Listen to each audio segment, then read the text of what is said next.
Good evening, ladies and gentlemen. Welcome. We have a regularly scheduled council meeting for this evening. The date is April 15, 2024. Before we go into our council meeting, we do have a public hearing on an ordinance and a charter resolution that have been read into the record at a previous council meeting. So we will go ahead and start with those public hearings before we begin the council meeting.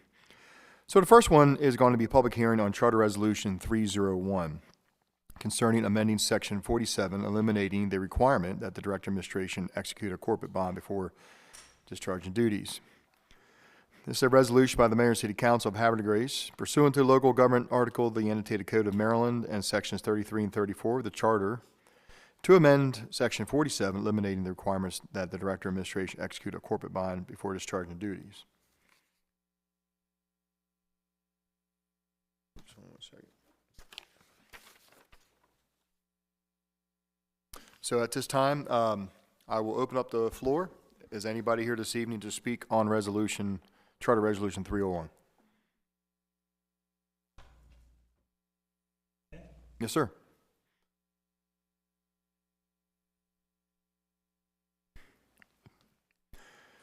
Good evening. Welcome. I would rather have got this from Dr. Ritchie. I'm just trying to understand why it needs to change and if it's been working in the past. Is this because Dr. Ritchie's taken over, and it's now time to change it? All right. We're going to throw this over.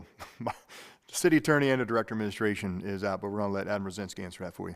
Thank you, Mr. Rosinski. Take a try here. So it's just really a change in practice. We're accomplishing this purpose through an insurance policy now, and we're actually carrying coverage on all of our senior employees in lieu of the corporate bond. Is that more cost effective? I can get back to you on that. I believe it's better practice, to be honest with you. Over the years, practice has changed, and we're just catching up to that right now. It would be like nonprofits having insurance on their officers. Okay, I can understand that. I was just wondering. Thank you so much, Mr. Rosinski. But Adam, we'll just go with that.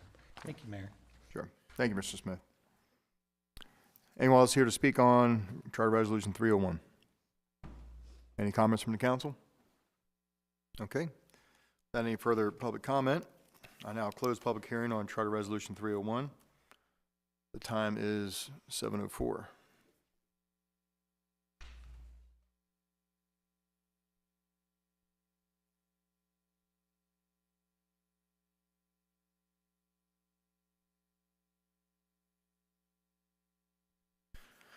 Okay, we're going to go to public hearing on Ordinance 1147, Ordinance 1147, concerning approving Budget Amendment 2024-09 to fund Visitor Center rehabilitation.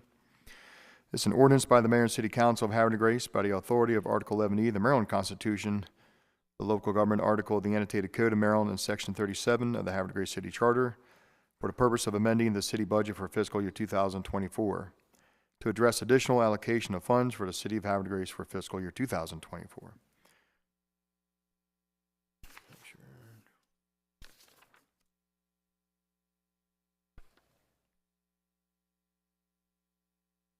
Okay, is anybody here this evening here to speak on Ordinance 1147? Yes, sir.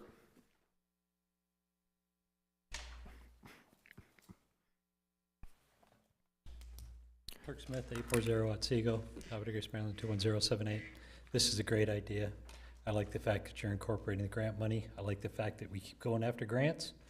And every time I see grant, I see city people and especially Miss Boker.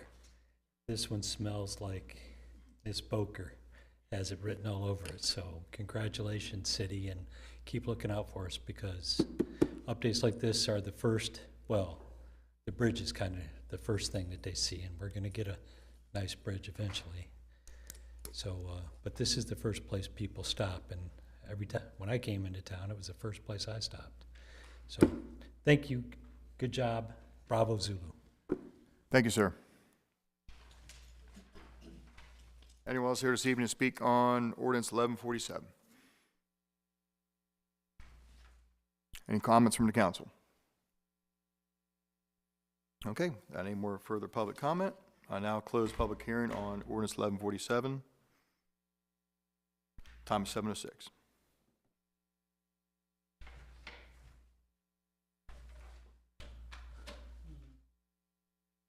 Okay, we will now begin our council meeting.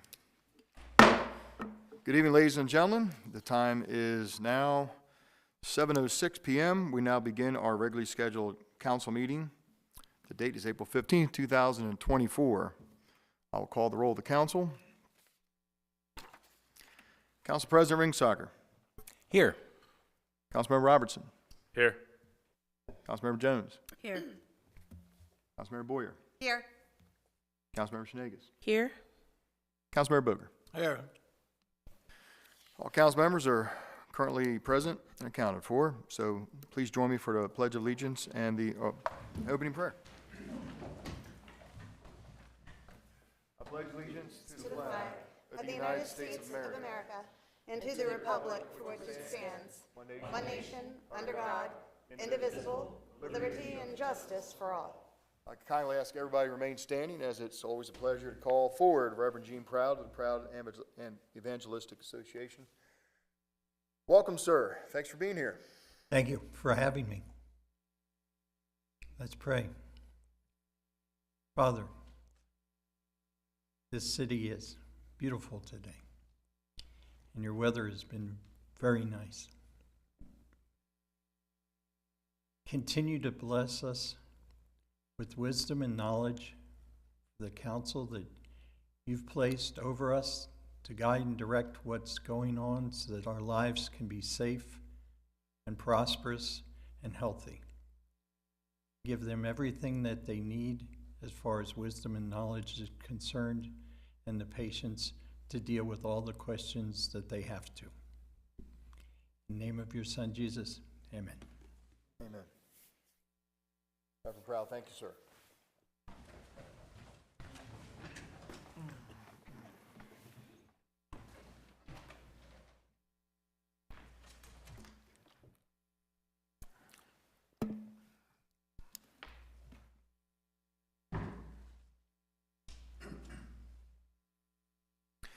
Okay, item 6 is going to be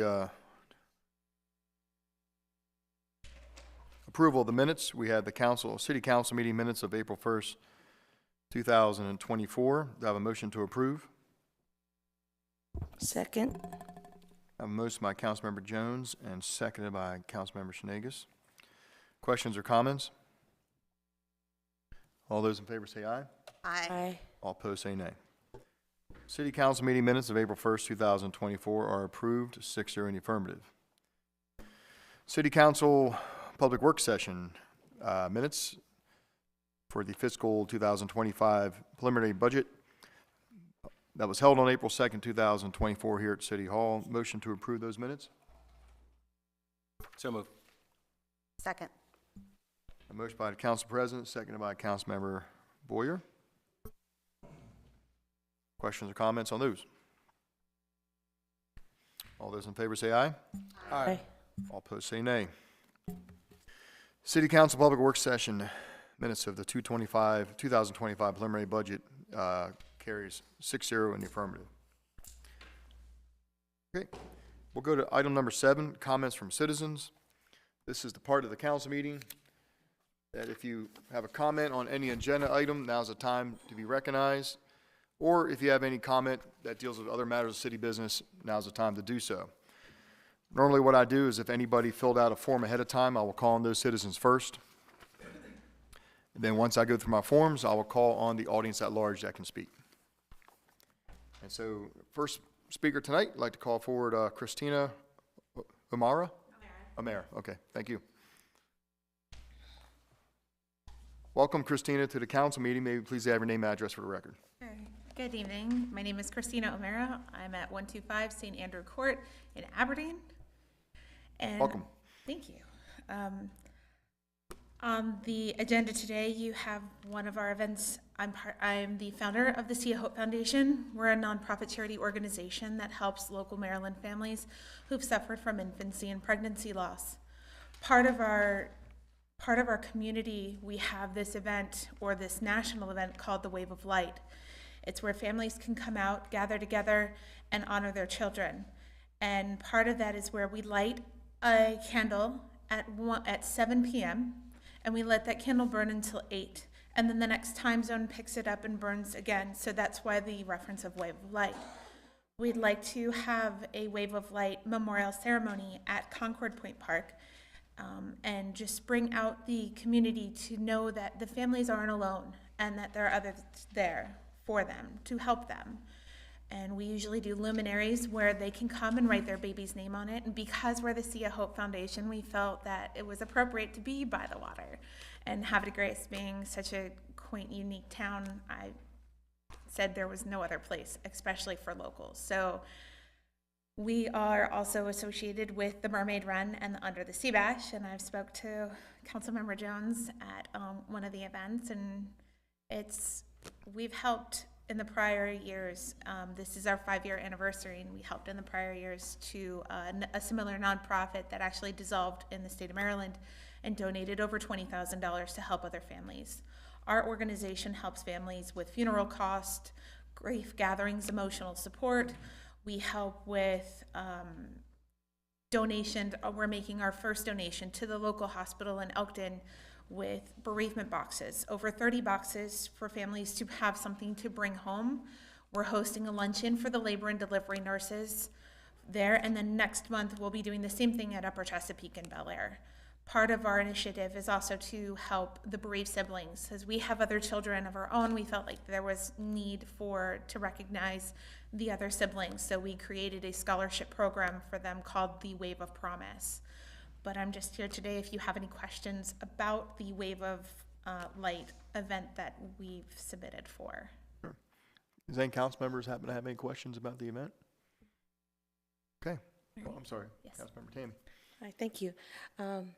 I think it's wonderful that you're doing this and including both Hartford and Cecil County. And I was curious as to the Scholarship Foundation for the siblings. Will that also be inclusive to Hartford County and Cecil County students? Yes, it will be included for Hartford and Cecil County. Right now, because we got our approval for our nonprofit at the end of last year and we're so new, we are trying to get donations and funding and grants and things like that so that we can continue. We placed over a $2,000 order for the bereavement boxes, and unfortunately it is not a one-time buy. The hospitals need these boxes to be replenished every month, and so do the scholarships. We plan to open for application for next year for those scholarships and those students to apply for the continuous education. We're looking in for children in the middle school, high school age range to do that application. We've started these events between the Mermaid Run, the Under the Sea Bash, and the Sea of Hope Foundation in honor of our daughter Ariella. She would actually have turned 6 years old this month, at the end of this month, and unfortunately she was premature and passed away at birth. So she survived for 16 minutes, and part of our scholarship is for 2 students, and both of those scholarships are in the total amount of $800 each, which adds $1,600. So we've kind of kept that mindset throughout everything that we do. Yes, ma'am. Thank you for, taking your heart and pouring it into the community and sharing with others. Keep in mind that we have a youth commission here, and we do an annual college and career readiness type event with scholarships, and it's run through the youth commission. Councilmember Robertson is a good connection for that, and also contacting the local school like the counselors at the schools, and let them know that you're out there trying to help families and students further their education.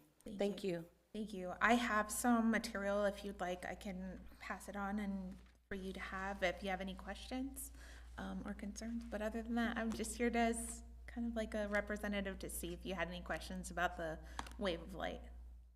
Okay. Any other questions? Thank you. Okay, thank you very much. Thank you. Thank you.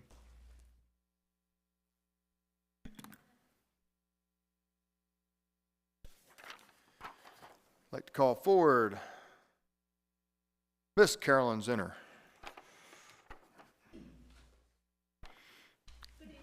Good evening, Miss Zinner. How are you? I'm well, thank you. Thank you, Mr. Mayor, Council. So tonight, I want to give an update on Martha Lewis after 12 years of her absence in the city of Havre de Grace. So we might as well not cover any of this up to get it out there.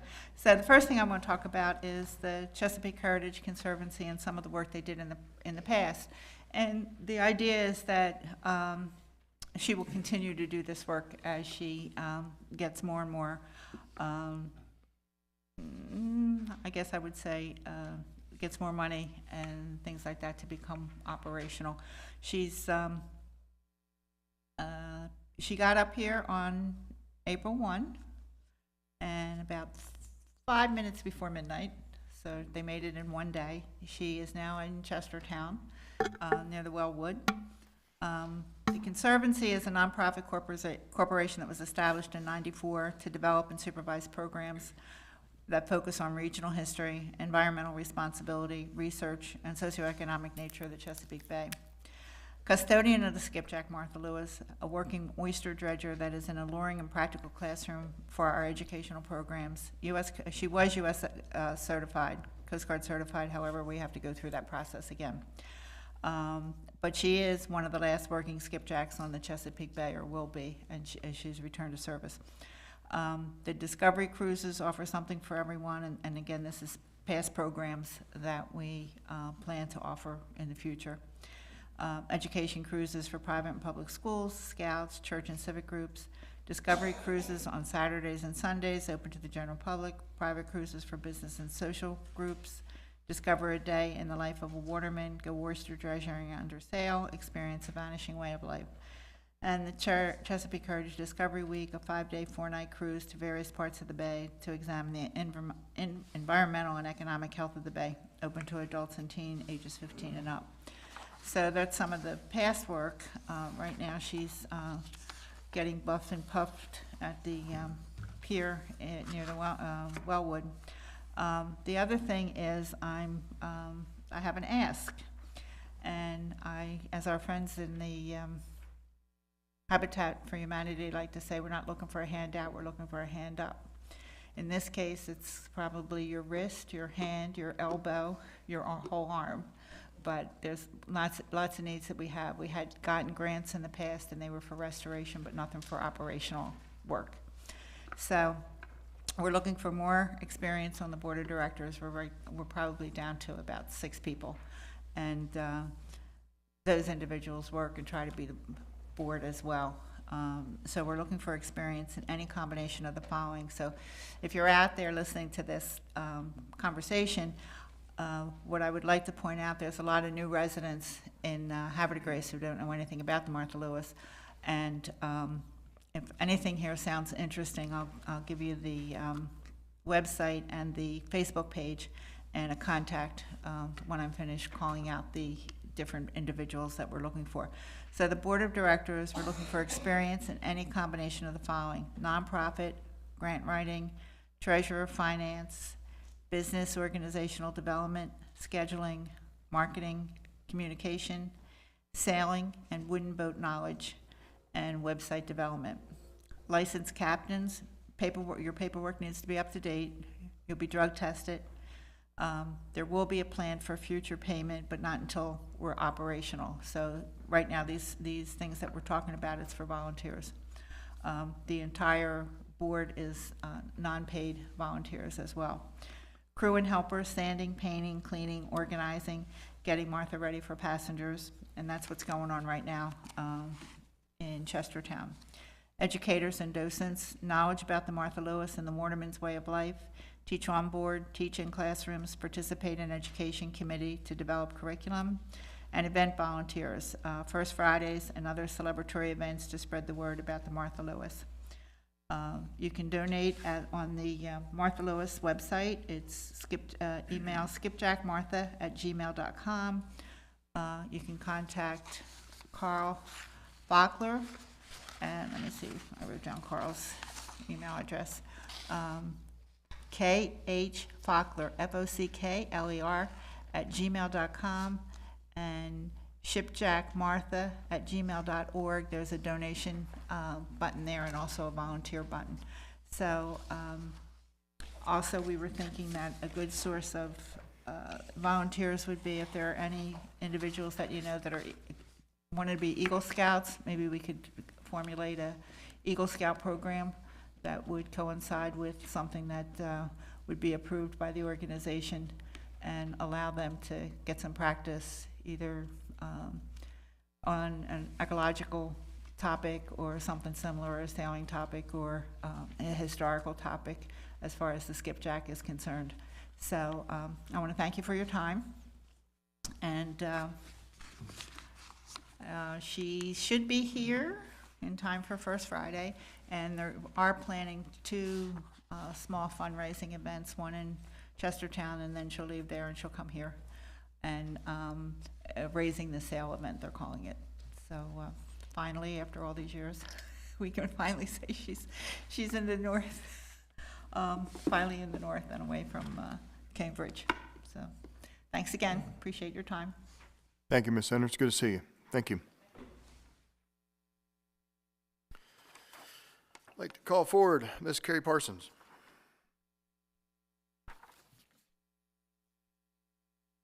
Good evening. Welcome. Thank you, Mayor, Council President, Carrie Parson, Otsego Street, Havre, Grace, Maryland. Thank you. Regarding the budget amendment 2024-11, with your permission, I have some questions for the chief, please. Hi, Chief. Good evening. I did read the request for the budget amendment regarding the new mobile security unit. Yes. Went out to the website. Thank you for providing the company's name, the model number, so on and so forth. Really gave me a lot of insight of what you're looking to bring into our town. Was able to see a lot and read about a lot of the features that it has. One thing that did stick out to me that I just would like some reassurance, and that is it talked about a two-way system, being able to communicate.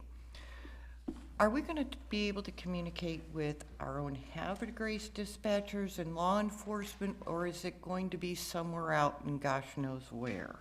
No, it is within Havre Grace. It's not God knows where. No, it's with us. Thank you, because that really brings me peace, because we're so unique here, and to be, if you're not from the area, and we get a lot of visitors, and I can see like on a First Friday or during 4th of July that here's a young little child who's now separated from his parents, sees the pretty little blue flashy lights and, hi. LE, our law enforcement, would be able to say and know right where it's at and be able to effectively respond to that situation. That is correct. Thank you. No I problem. really appreciate it. No problem. Council President, I really do hope that you approve this change in the budget. I think it would be a good addition for our law enforcement. The last article that they got, the last piece of equipment, not the body cameras, but the barricades that they had, really did bring a different level of peace and security, knowing that with what happens in society, and there was now a new piece of equipment there to keep our festivities safer. And I think this would really help out our law enforcement be able to have eyes and ears above the crowd to help keep us safe for future generations. Thank you, sir. Thank you very much. I'd like to call forward Mr. Kirk Smith.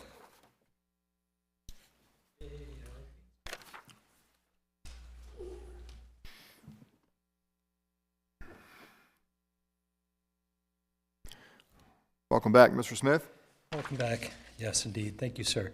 Sorry, it's been a long gardening season already this year, so I'm a little stiffer than normal. And of course, the best time to plant a tree was 20 years ago. The next best time is now.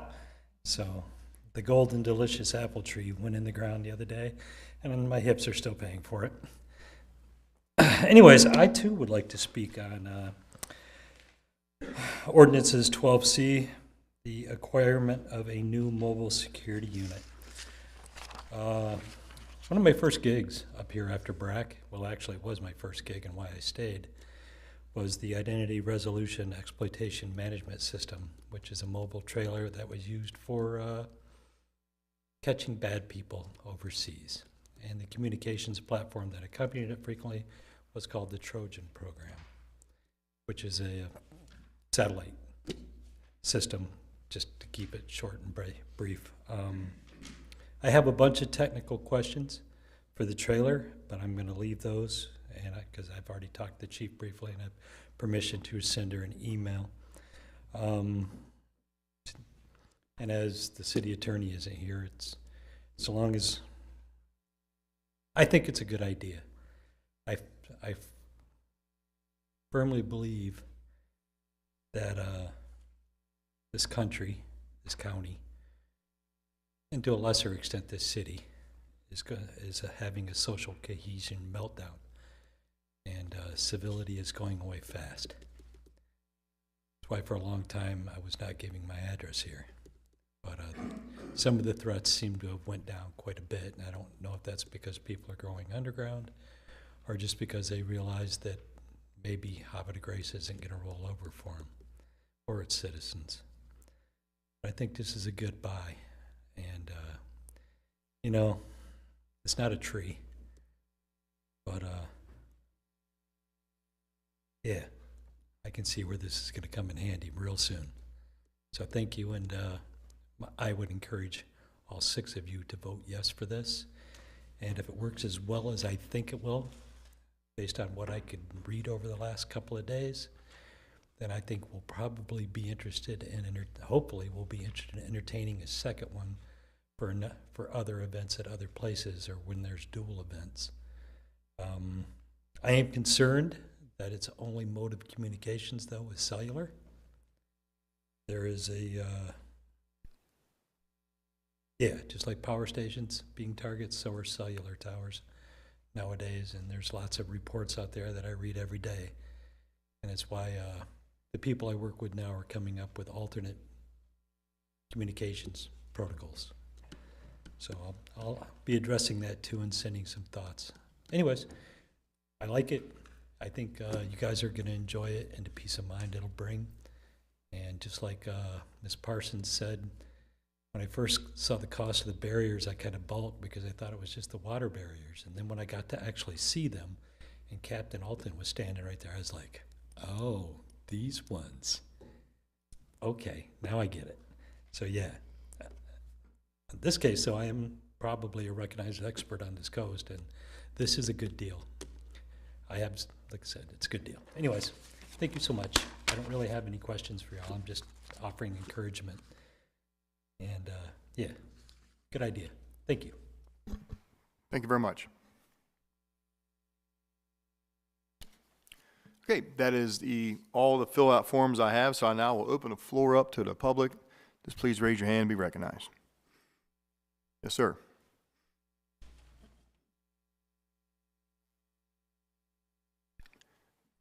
Good evening and welcome. May please have your name and address for the record, please. Charlie Mike at 1413 Superior Street, Havre de Grace. Welcome. Thank you. First, I want to congratulate Carolyn Zinner for her diligent work with Martha Lewis. It's a very, very welcome sight seeing that boat back. It'll be great for Havre de Grace. I have a couple comments tonight.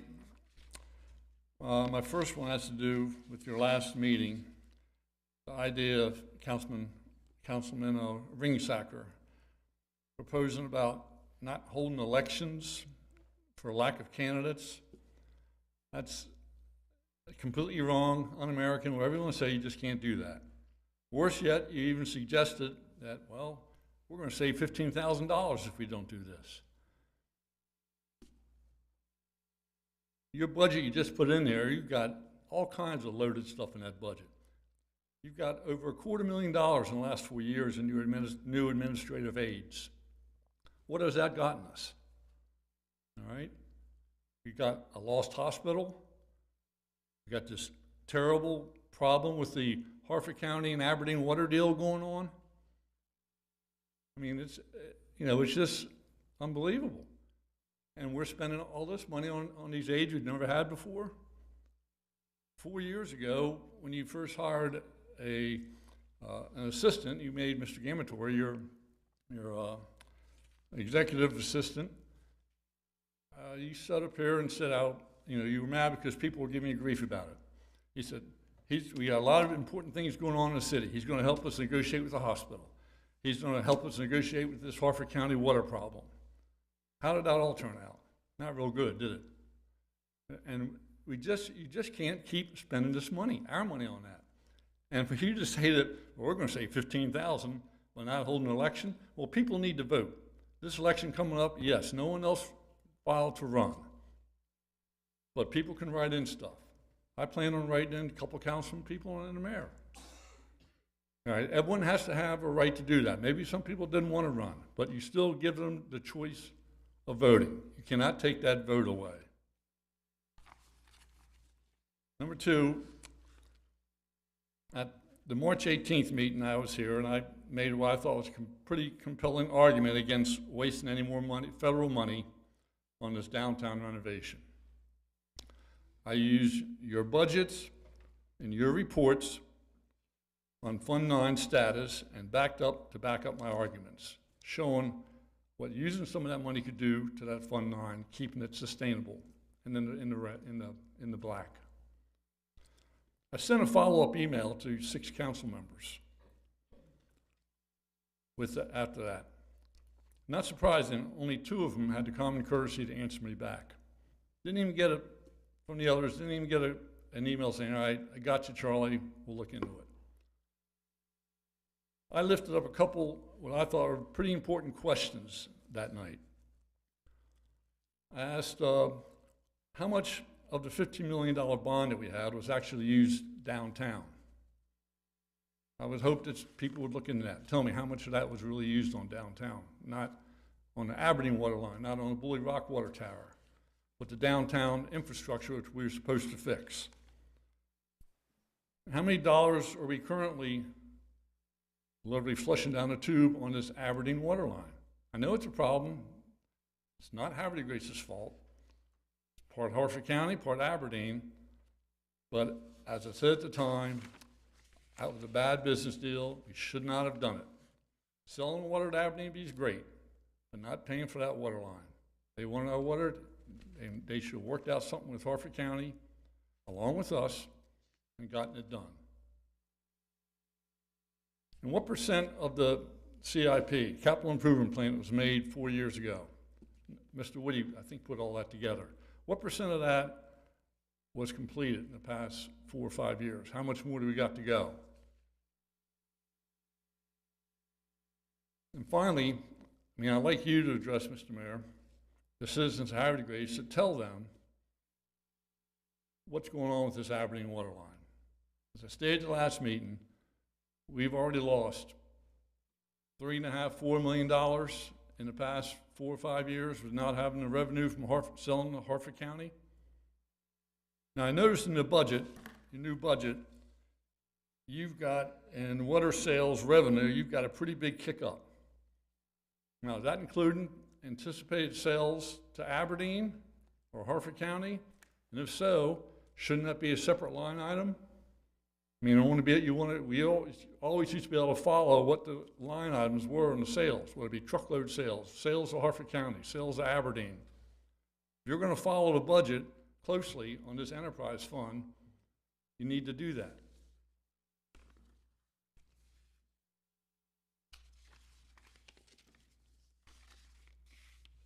So your new budget proposal for Fund 9 has another 10% increase in it for water. As I said before, that'd be hard to accept, and I'm repeating that. It's not acceptable. We got the ability to fix this water system sitting right there. And again, I ask you all to use some pretty good common sense, business sense for the citizens of Havre Grace.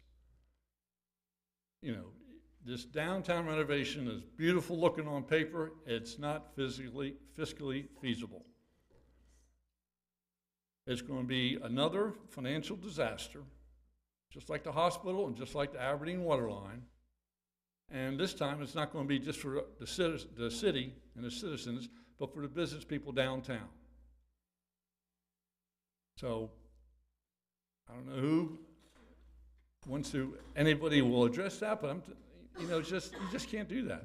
I know you're going to go ahead and do it anyway, but it's just not feasible. You got a chance for a lifetime here to do something for this Fund 9, and we're not doing it. Finally, I suggest that the city create another enterprise fund to track the revenue and expenses of the Star Center as well as the Opera House. Citizens need to know how much of these entertainment venues are costing us and if they're profitable or not. We're going to be an entertainment center and put on all these shows, and that needs to be spelled out, and that should be self-sustaining. But again, it's our citizens' taxpayer money that's being spent on all this stuff. And in the Star Center, a lot of the other money was spent on it also. It's nice to have, but is it sustainable financially?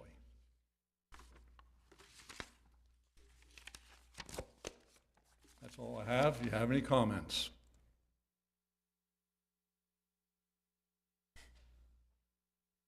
Thank you. Thank you very much. Anyone else wish to speak? Please raise your hand and recognize. Yes, ma'am.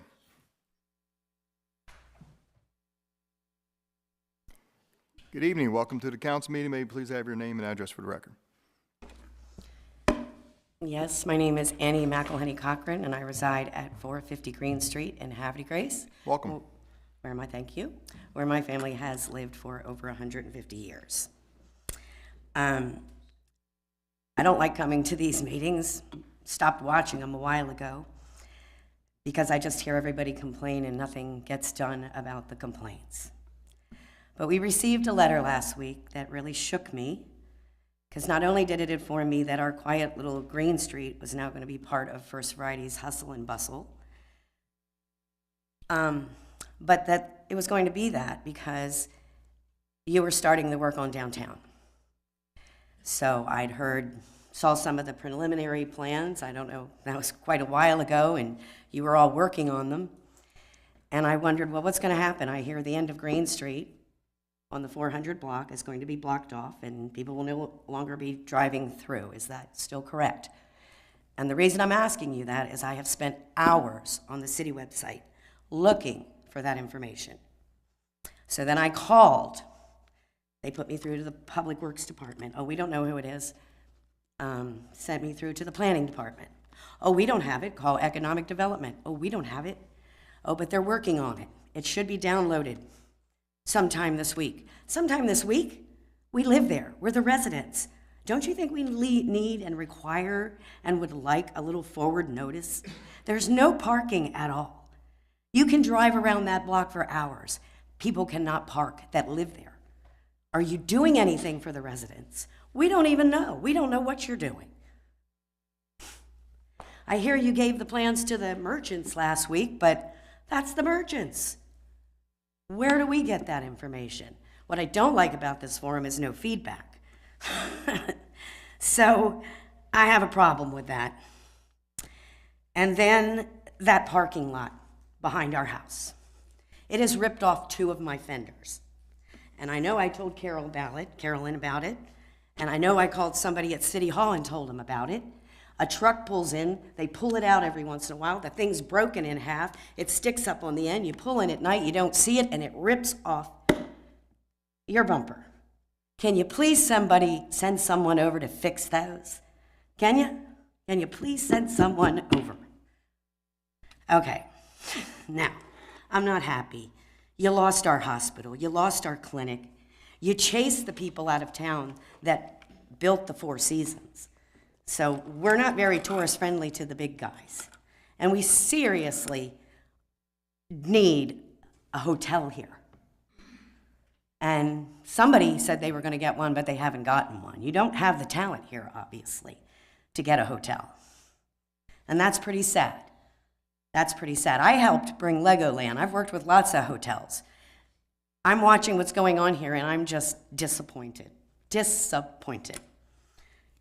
Now, let's see what I have forgotten.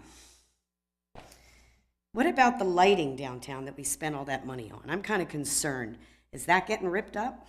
Did we waste money on that? I don't know, because I haven't seen the plans. So I think that we have a lot to fix in the city, and I don't think we have a lot of talent to do it. There was one other thing. Well, I back him up on, we gotta have votes here. We can't get rid of our election. That's wrong. That's just totally wrong, and it is un-American. And I don't know, and I do object to having Bully Rock events, especially near the election. Everyone in this city is quite aware of the hold you have, Mr. Mayor Martin, with the firemen and the people at Bully Rock. And I have witnessed you up there at events that aren't televised, not telling the truth. And they're newcomers. I don't see anybody at Susquehanna Hills getting their own event, or Havre Grace Heights, never happened before, but now we got all these newcomers at Bully Rock, and they get fed lies. So, I've watched it. So, I know I'm probably forgetting something, but I think that's enough. Parking for residents is important, and informing us that you're gonna block our streets off 2 weeks before you do it is not sufficient. It's not enough protocol. It's not protocol. You don't do that to your residents. So try and do better. Thank you. Thank you very much. Anyone else wish to raise their hand, be recognized? Yes, ma'am. Hello again, Mayor. Welcome back, Ms. Parsons. Thank you very kindly. Councilmember Boyer, I believe that as we discussed, a lot of individuals have brought up the hospital. And I know, and if you could please correct my memory, but I believe that you did go down numerous times, because I know I wrote to the Maryland Healthcare Commission. In the Maryland Healthcare Commission, and correct me if I'm wrong, please, they were the final ultimate authority of whether or not the plans for Bully Rock or the plans for Aberdeen would go through. Is that correct? Correct. I served on the Maryland Healthcare Commission, and as a representative of the city of Havre Grace, I was precluded from sitting and voting on those proposals, but it was decided upon by the Maryland Healthcare Commission that they accepted University of Maryland's proposal to close the hospital and make it into a freestanding medical facility located in Aberdeen. Correct. So even, because I know that you had asked in previous, when a lot of the controversies were going on and the rumors, and they started holding the seminars, and you had made mention for us as citizens to write to the Maryland Healthcare Commission. Correct. And at that time, we had heard rumors that you were going to be precluded because you were part of the city, and, well, they also didn't allow Aberdeen, if I remember, because I did go down once to go and view it, and they did request Aberdeen to step aside while they were into discussions. That was a decision by the Maryland Attorney General. The Attorney General. Thank you. I couldn't remember if it was them or the commission themselves. And at that time, this is all pre-COVID, and they were looking at what was the necessary needs for the county as a whole. And they felt that it was sufficient at the time that Bel Air would have sufficient beds, and that what was truly needed was a larger freestanding emergency facility to take the burden off them. Is that if I'm remembering I part of believe that they're right. along the lines, and I don't want to speak on behalf Right. of the University of Maryland, but I believe their approach to emergent healthcare and the need for acute healthcare centers was changing in the way that they were approaching it, and freestanding medical facilities was more in line with the approach that they wanted to move forward with. Thank you. I do appreciate you. I thought that we did try to get a standing in it, and we were denied to be able to voice our opinion to keep the facility here in relocating. So thank you very much for that clarification. Thank you. Thank you. Please raise your hand and be recognized if you wish to address the council.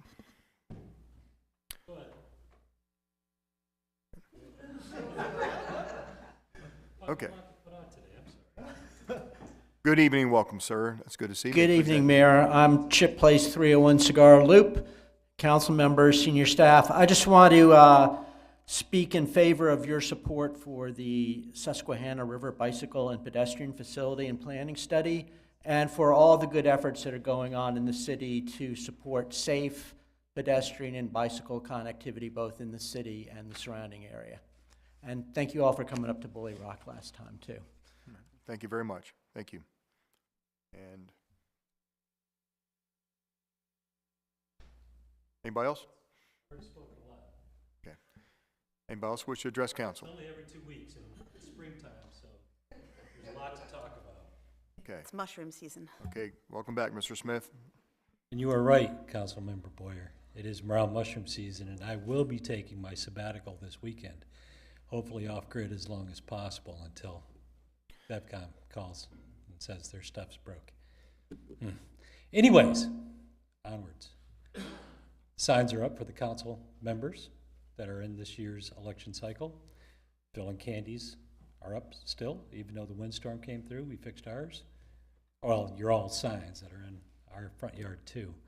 And again, I want to reiterate, because it only went through on social media, that if you want to see the hard work that we've been putting into the back 40, quotation marks, because it's only 40 feet, because it's the city's right of way, and removing the invasive species and replanting everything from verbena, just different little berries and things for birds and wildlife, to working with Nash Nursery out of Michigan, who is trying to reintroduce chestnut hybrid trees back to the area. And we have 4 of them that'll be going in the ground this year. So we encourage you to stop by, not as a big group, because then you've got to have an official meeting, and then there's got to be minutes. But, you know, onesie, twosie's fine. You can see the paths that we did. You can walk down Fig Lane from Berrylicious. I do mean that's its name, Berrylicious Lane, because there's strawberries, blackberries, loganberries, raspberries, 2 different types of blackberries, both thornless, by the way. All growing in Berrylicious Lane. There's 5 different types of figs that are all not so much native to here, but they are very tasty. I'm not going to lie. Fig chutney over just about anything. Probably, yeah, just about anything. We have Potato Bag Row, which is like a row home of potato bags, and we've tripled our amount of potatoes we're going to grow this year. We've got 6 different kinds of blueberry bushes. All of them are native to this area or hybrided for this area from other native species. So we encourage you to stop by and see what you can do with just a little bit of yard and the cooperation of the city, because the back 40 is going to be the wildlife is come back to that little paper lane of Morrison Lane incredibly. I mean, we see deer every night. They're coming up, and fortunately they're staying out of my main garden. But if they don't, well, the tastiest venison is the ones that are vegetable fed. So please, stop by. We'll keep track of your signs and make sure they get back to you. Mayor, we're still missing your sign. I think Phil and Candy probably would want one too. So let me know if it's any time in the evening. I get off sometime around 15:30 or 3:30, and because I'm in usually early for network monitoring. So I can meet you there, and I'm sure Carrie would love to show you some things too that she's done. Thank you so much. Thank You guys are doing a pretty good job, but that doesn't mean people shouldn't run against you. They should. I just got a full plate, or I would. But we're all in sync pretty much anyways with what I want done in the city. More trees, more green spaces. You guys have been kicking in the butt for the last, I want to say 8 years, and I've been here for 12. And that wasn't all you. Most of you wasn't even on the council then. So the new council has stepped up with the new mayor. Well, newer mayor. Thank you. Thank you. Anyone else wish to address the council? Okay, any comments from the council? Council President. Thank you, Mr. Mayor. Council, I just want to offer a clarification. The council, we do not have the ability to vote to not hold the election. We would have to go to referendum to the citizens. If they're willing to stomach that, that's fine. I'm hearing mixed reviews. I'm fine either way. I'm just trying to save money. But you can go ahead and write people in if you want to, and good luck. Thank you. Any other comments from the council? Councilmember Boker? I appreciate that, Mayor. So just one quick question. I'm looking back at the packet of the Sea of Hope Foundation, the Wave of Light. Is the correct person to contact on there, is that Christina or the other, is it Christina? Was your name Christina? Yes, my name's Christina. The co-founder is my husband, Aloysius. Outstanding. I appreciate that. And the email there is info@Sea of Hope Foundation? Okay. All right. I just had a couple of questions for you, but your presentation was outstanding, and I appreciate that. Thank you so much. Really touching. That's all I have, Mayor. Thank you, Councilmember Boger. Any other questions or comments? Councilmember Robertson? Thank you, Mr. Mayor. A comment was made earlier about the city buying out the water deal with the county. I think that what's worth mentioning in that equation is, yes, the city would have been selling water to the county all of this time. However, you also have to recognize that it would be at a total loss. I think it was like $1.10 or $1.40 or something per 1,000 gallons, and we're up at like $4.80 now for our cost. So if you extrapolate that over a period of time, you're probably talking about a few $1 million in lost revenue over that same amount of time. I tend to agree with the comment that was made about the event centers being an enterprise fund. We've had this discussion in Budget and Finance Committee. I think it would make it a lot cleaner for all of us to understand. I am having a hell of a time trying to understand what the total cost of the Star Center are. That'll be, I think, the focal point of our next budget work session for this upcoming year. There's a myriad of issues with establishing an enterprise fund just because the nature of the fund requires a lot of scrutiny, and I think all of us would understand that, especially the Star Center, but also the Opera House, run at pretty much a deficit position for most years, I think every year, with the Opera House so far. And that would probably be likely for a period of time, which would require a loan from the general fund to the enterprise fund for a while, and that tends to get into some unsavory territory over an extended period of time. So I think that the goal should be to move it to an enterprise fund. I also think that the main goal should be to get it profitable before you do that. With the concerns about the downtown revitalization project, we're well over 90% now, I think, in engineering, so it's really hard to rein that back. I mean, that would be, again, a total loss in revenue for the engineering money that's already gone into that, as well as the personnel and man hours. I think that what would be helpful is if we did have a complete schedule of, a week by week, what roads are going to be shut down and when, and maybe even some robocalls going out to the citizens that live in those areas. Mr. Mayor, that's it. Thank you very much. Any other questions or comments? Okay, we'll move on for our agenda this evening. We're going to go to item number 8, appointments. This evening we have no appointments. Item 9, recognitions. This evening we have no recognitions. And item 10, proclamations. We actually do have 2 proclamations. They're both in-house proclamations. And if I could get those proclamations, I could read them into the record. Thanks. I'm sorry I didn't grab them from you earlier. Thanks, Adam. Okay, so everyone knows that April is Flood Awareness Month, right? I'm kidding. What is? So we are required to read this into the record, and the city proclaims that this is Flood Awareness Month. And in case you haven't noticed, the city of Havre de Grace can be prone to flooding. Usually down around the marina, maybe on Water Street, a lot of low-lying streets. But sometimes if we really get hit hard with a good tropical storm or something like that, ask the good folks that live on, Otsego Street and Juniata and things like that in Revolution. They know that flood is very, very possible. So we read this into the record every year, so please bear with me.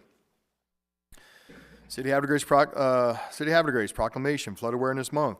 Whereas the City of Havre de Grace has experienced severe weather in the past in the form of extreme rainfall, hurricane system events, or other events resulting in flooding along Chesapeake Bay, and our land and streams, such as Lowly Runs, Gashies Creek, and Fountain Run. This flooding has caused damage and flood losses to homes and buildings in all areas, whether they are high-risk, special flood hazard areas, or low to moderate risk zones. Whereas the City of Havre de Grace is a voluntary participant in a national flood insurance program that provides residents with the opportunity to protect themselves against flood loss through the purchase of flood insurance at reduced insurance premium rates, as well as setting higher regulatory standards to reduce the flood risk and potential flood damage to their property. Whereas a reduction of loss of life and property damage can be achieved when appropriate flood preparedness, control, and mitigation measures are taken before the flood. And whereas public education and awareness of potential weather hazards and methods of protection are critical to health, safety, and welfare of residents. The City of Havre de Grace has declared the month of April 2024 as Flood Awareness Month to promote awareness and increase knowledge of flood risk, the availability of flood insurance, flood protection methods, and how to prepare for emergencies. Now, therefore, we, the Mayor and City Council of Havre de Grace, in coordination with Maryland Resiliency Partnership, do hereby proclaim April 24th as Flood Awareness Month in the City of Havre de Grace, and further encouragement the citizens of Havre de Grace to increase their knowledge of how to protect themselves and property from flooding. So now that we've prepared for a flood,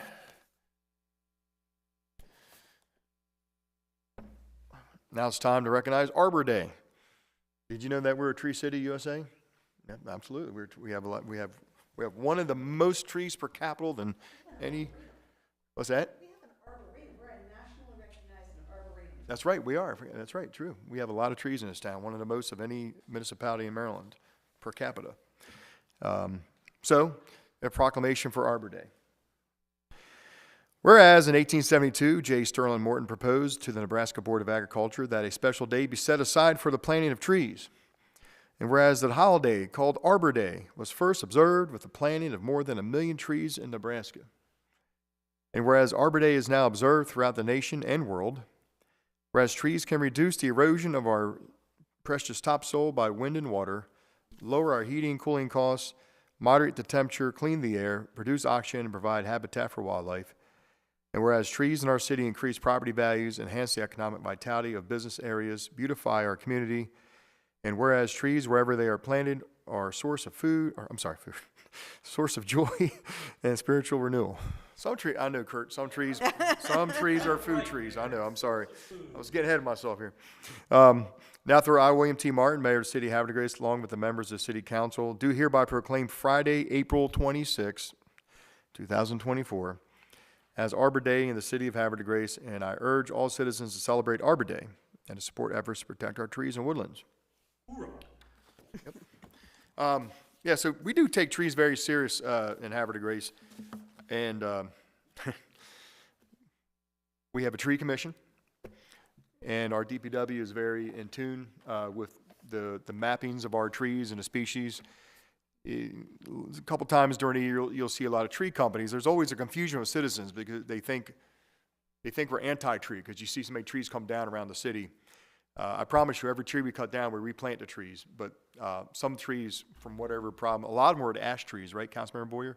Correct. There was an ash borer that destroyed a large amount of trees in our whole area, and we had to take down all of them within the city of Havre de Grace that were city of Havre de Grace trees. Thank you. Councilmember Boyer is a liaison on Tree Commission,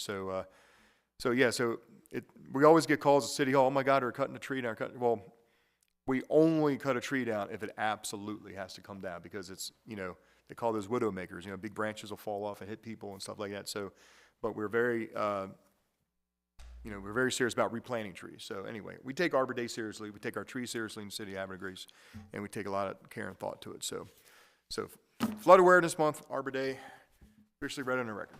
Thank you, sir. And Mayor, if you don't mind, along with that, on Arbor Day, on the 26th, we will be gathering at the high school, and we'll be the Tree Commission will be working with the high school environmental team on the Lewis Lane side to plant 4 new trees along that area. We worked really hard to make sure that we replaced the trees as many places as we could on Union, and the hope is to try to work on the Revolution area side of town to try to get a little bit more tree cover going on there. So great things happening there. Thank you. Thank you very much for the update, Councilmember Boyer. Okay, item 10 has concluded. We are now moving on to item 11. Presentations. This evening we have no presentations. Yeah,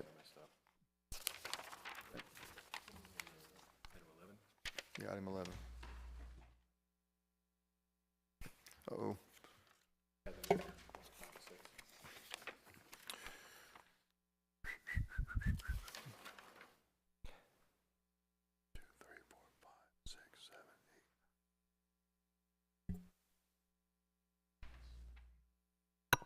Oh, okay, never mind. I see what happened. Don't mind me. My cliff notes are off. Okay, so let's just say item 11 is resolutions. We have no presentations this evening. Item 11 is going to be resolutions.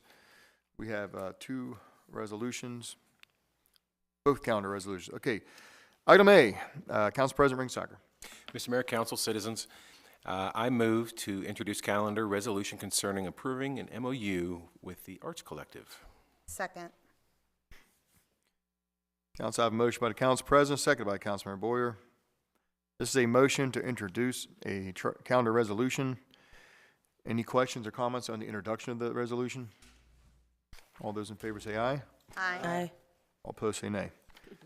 Motion to introduce resolution carries 6-0 in the affirmative. The resolution by the Mayor and City Council of Havre de Grace, Maryland, pursuant to the local government article of the Annotated Code of Maryland and sections 33 and 34 of the city charter to approve a memorandum of understanding between the city of Havre de Grace and the Havre de Grace Arts Collective for the promotion of the city's arts and entertainment district. Council, this will be known as calendar resolution 2024-05, 2024-05. So council, do I have a motion to adopt 2024-05? Second. Motion by Councilmember Jones, second by Councilmember Boyer. Questions or comments? Council President. If I may yield to Mr. Ruchinsky to give just a quick rundown on this. Yes, sir. This MOU simply extends the termination period for 1 year. So instead of the MOU expiring this year or expire next year.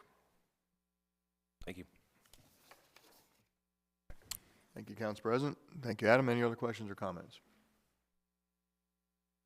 Okay, Council, we will do a roll call vote on Calendar Resolution 2024-05. Councilmember Boker. Yes. Council President Ringsacker. Yes. Councilmember Robertson. Yes. Councilmember Jones. Yes. Councilmember Boyer. Yes. Councilmember Shenagus. Yes. By roll call vote of 6-0 in the affirmative, City Council, Calendar Resolution 2024-05 is approved by Council. We'll go to item B, another calendar resolution, and this one goes to Councilmember Boyer. Mayor, I move to introduce calendar resolution concerning approving support for the Susquehanna River Bicycle and Pedestrian Feasibility and Planning Study. Second.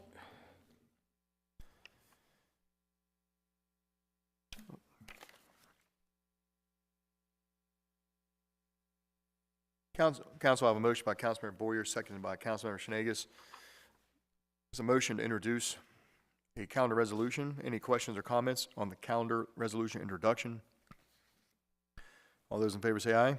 Aye. All opposed say nay. Motion to introduce calendar resolution is approved, 6-0 in the affirmative. This will be known as Calendar Resolution 2024-06, 2024-06. It's a resolution by the Mayor and City Council of Havre de Grace pursuant to the local government article of the Annotated Code of Maryland and sections 33 and 34 of the city charter to approve support for the Maryland Department of Transportation's Susquehanna River Bicycle and Pedestrian Feasibility and Plan and Study Project. Council, I have a motion to adopt Calendar Resolution 2024-6. So moved. Second. A motion by Councilmember Boyer, seconded by the Council President. Questions or comments? Councilmember Boyer?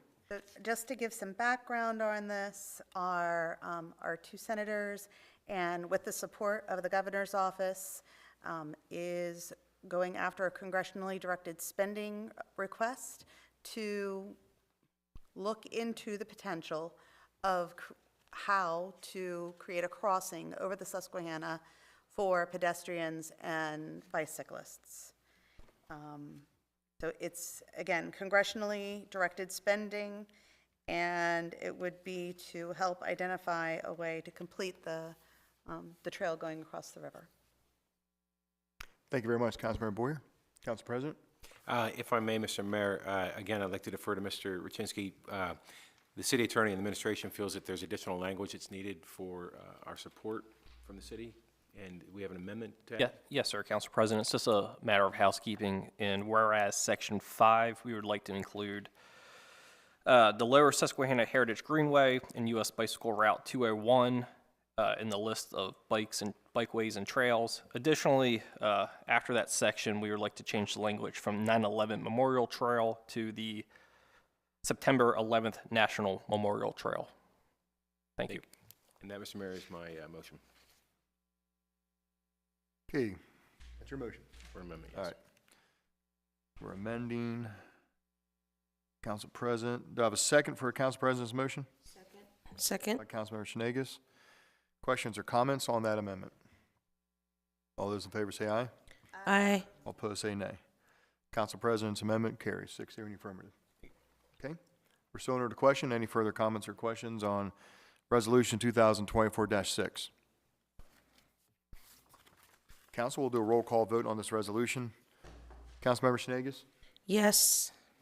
Councilmember Boger? Yes. Council President Ringsager? Yes. Councilmember Robertson? Yes. Councilmember Jones? Yes. Councilmember Boyer? Yes. By roll call vote of 6-0 in the affirmative, City Council Resolution 2024-06 is approved by Council. Okay, we're going to go to item 12, which is ordinances. This evening we have 4 ordinances. The first one's going to be a second reader. I'm going to hand that off to Councilmember Robertson. Thank you, Mr. Mayor. Mr. Mayor, fellow council members, I move to introduce on second reading ordinance 1147 concerning budget amendment 2024-09. Can I get a second? Second. Waiting for him to ask. Thanks, man. I didn't even Can I turn get my a mic off yet. Council, I have a Get an motion by amen. Councilmember Robertson, seconded by Council President. This is a motion to introduce ordinance 1147 on second reading. Any questions or comments on the introduction? All those in favor say aye. Aye. All opposed say nay. Motion to introduce 1147 on second reading carries 6-0 in the affirmative. 1147 is an ordinance by the Mayor and City Council of Havre de Grace by the authority of Article 11E of the Maryland Constitution, the local government article of the Annotated Code of Maryland, and Sections 37 of the Havre de Grace City Charter for the purpose of amending the city budget for fiscal year 2024 to address additional allocation of funds for the city of Havre de Grace for fiscal year 2024. Council, I have a motion to adopt 1147 on second reading. So moved. Second. A motion by Councilmember Robertson and seconded by the Council President. Questions or comments? Oh, sorry. Councilmember Boyer. Councilman Robertson, is this related to last year when we were talking about the potential of tearing down the visitor center and then putting everything at the, or trying to change this is kind of like connected to that, and the decision was made to, instead of getting rid of the visitor center, to find funds to renovate it, mainly because of the amount of public outcry. It's adding public facilities and ADA accessibility. The budget amendment is basically because we had funded it like $100K at the beginning of the year. You know, costs came in a little bit higher. However, a lot of this is being done via grant funding, so we thank your department very much for that, Director. Okay, thank you. Any other questions? Any other questions or comments? Casey did a great job explaining it. Thank you. Okay, fair enough. Council, we're going to do a roll call vote on 1147. This is a second reader for 1147. Councilmember Boyer? Yes. Councilmember Shanegas? Yes. Councilmember Boker? Yes. Council President? Yes. Councilmember Robertson? Yes. Councilmember Jones? Yes. By roll call vote of 6-0 in the affirmative, City Council Ordinance 1147 is adopted on second reading. Thank you. Item B, it's going to be ordinance concerning a budget amendment. Councilmember Robertson. Thank you, Mr. Mayor. Mr. Mayor, fellow council members, I move to introduce on first reading Budget Amendment 2024-10. Council, I have a motion by Councilmember Robertson and seconded by Councilmember Jones. This is a motion to introduce a budget amendment ordinance on first reading. Questions or comments on the introduction? All those in favor say aye. Aye. Aye. All opposed say nay. Motion to introduce ordinance on budget amendment carries 6-0 in the affirmative. This ordinance will be known as 1148, Ordinance 1148, an ordinance by the Mayor and City Council of Havre de Grace by the authority of Article 11E of the Maryland Constitution and local government of Article of the Annotated Code of Maryland and Sections 37 of the Havre de Grace City Charter for the purpose of amending the city budget for fiscal year 2024 to address additional allocation of funds for the City of Havre de Grace for fiscal year 2024. Council, may I have a motion to adopt Ordinance 1148 on first reading? So moved. Second. I have a motion by Councilmember Robertson, second by Councilmember Jones. Questions or comments? Councilmember Robertson. Thank you. For the ladies and gentlemen here and at home, for your edification, this is to replace a sewer camera for our DPW folks. This is utilizing unexpended capital project funds. Most likely, the Cassius Creek project won't be executed by the end of this year, so we have a little bit of balance left there. And just reappropriating those to purchase the cameras that my good friend EJ needs. Yes, sir. Appreciate it.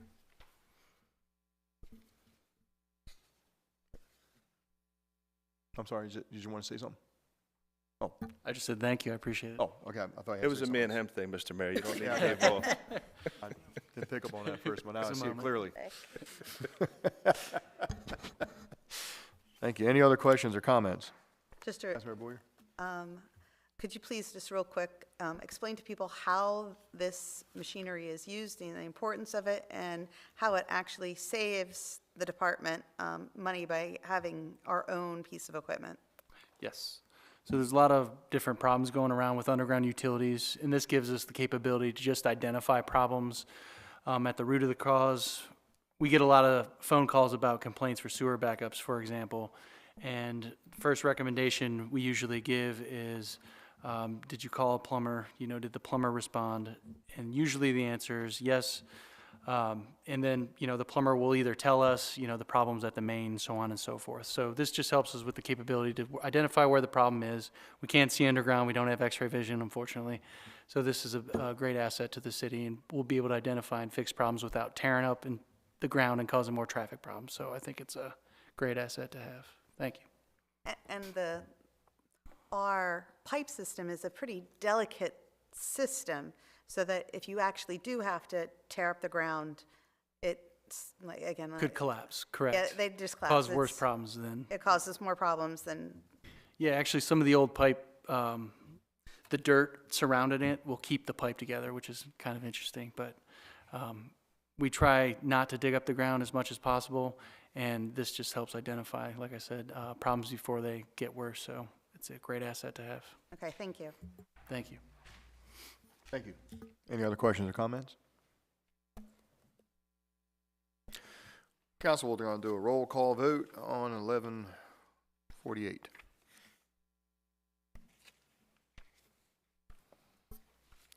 Councilmember Jones. Yes. Councilmember Boyer. Yes. Councilmember Shenagus. Yes.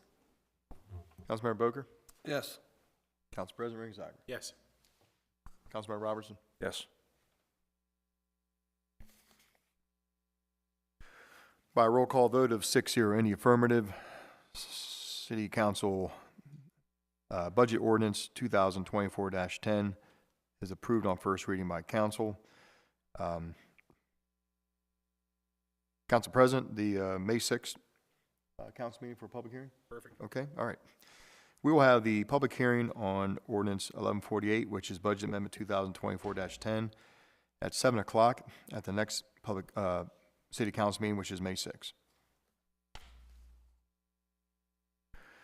Item C. Councilmember Robertson. Thank you, Mr. Mayor. Mr. Mayor, fellow council members, I move to introduce on first reading Budget Amendment 2024-11. Second. I have a motion by Councilmember Robertson, second by Councilmember Shenagus. This is a motion to introduce a budget ordinance on first reading. Questions or comments on the introduction? All those in favor say aye. Aye. All opposed say nay. Budget ordinance introduction carries 6-0 in the affirmative. This is an ordinance by the Mayor and City Council of Havre de Grace by the authority of Article 11E, the Maryland Constitution. A local government article of the Annotated Code of Maryland, Sections 37, Havre de Grace City Charter, for the purpose of amending the city budget for fiscal year 2024 to address additional allocation of funds for the city of Havre de Grace for fiscal year 2024. Council, this will be Budget Amendment 2024-11. It will also be Ordinance 1149, Ordinance 1149. And council can have a motion to adopt Ordinance 1149 on first reading. So moved. Second. Motion by Councilmember Boker and seconded by Councilmember Robertson. Questions or comments? Councilmember Robertson? Thank you, Mr. Mayor. Ladies and gentlemen, again, for your edification, this is to enter into a 5-year contract, or at least have the option for 5 years for a police apparatus that will provide communication assets for safety and security of events downtown, the revitalization projects downtown, and as some of the commenters this evening had mentioned, the emergency use as well. But Mr. Mayor, is it all right if Chief maybe says a few words about this? I know that it's been talked about already, but. Certainly. Because the way we are in these times, that type of thing, we have actually looked at this system. We've actually tried it out.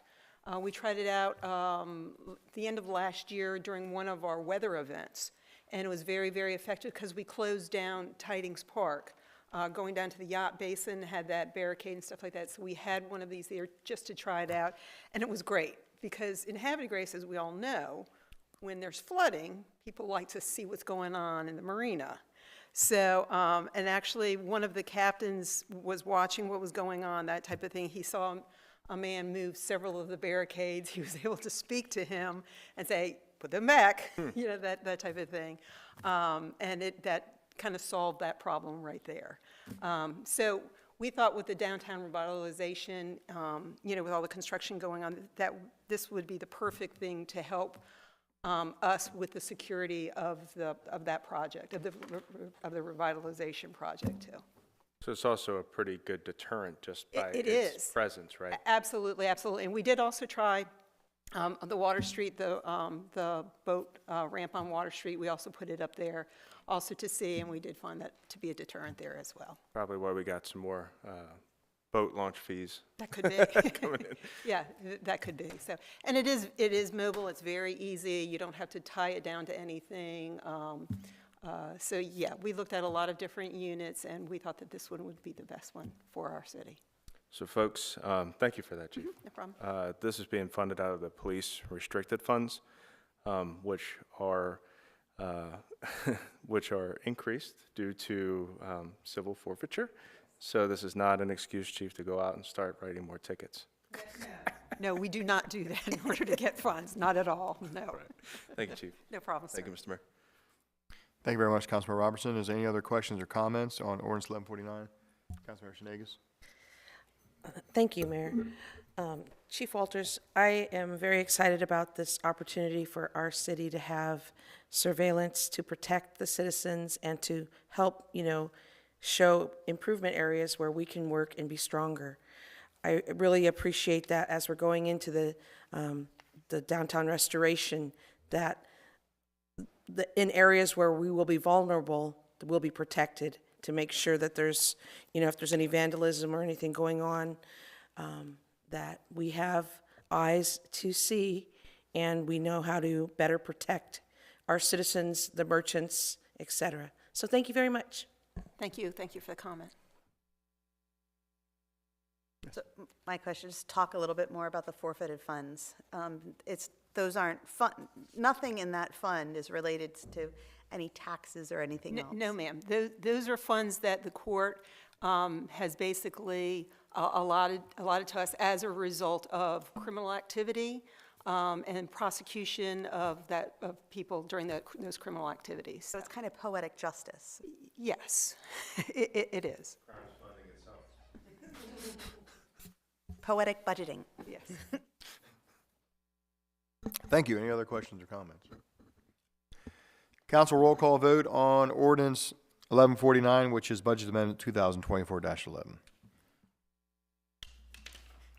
Councilmember Robertson. Yes. Councilmember Jones. Yes. Councilmember Boyer. Yes. Councilmember Shenegis. Yes. Councilmember Boger. Yes. Council President. Just wondering if I can borrow it during hunting season. Yes. There we go, yeah. By roll call vote of 6-0 in the affirmative, ordinance 1149 is passed on first reading. And Council President, no problem having the public hearing on May 6th also? Perfect. Okay, thank you. Public hearing on ordinance 1149, May 6th, 7 o'clock.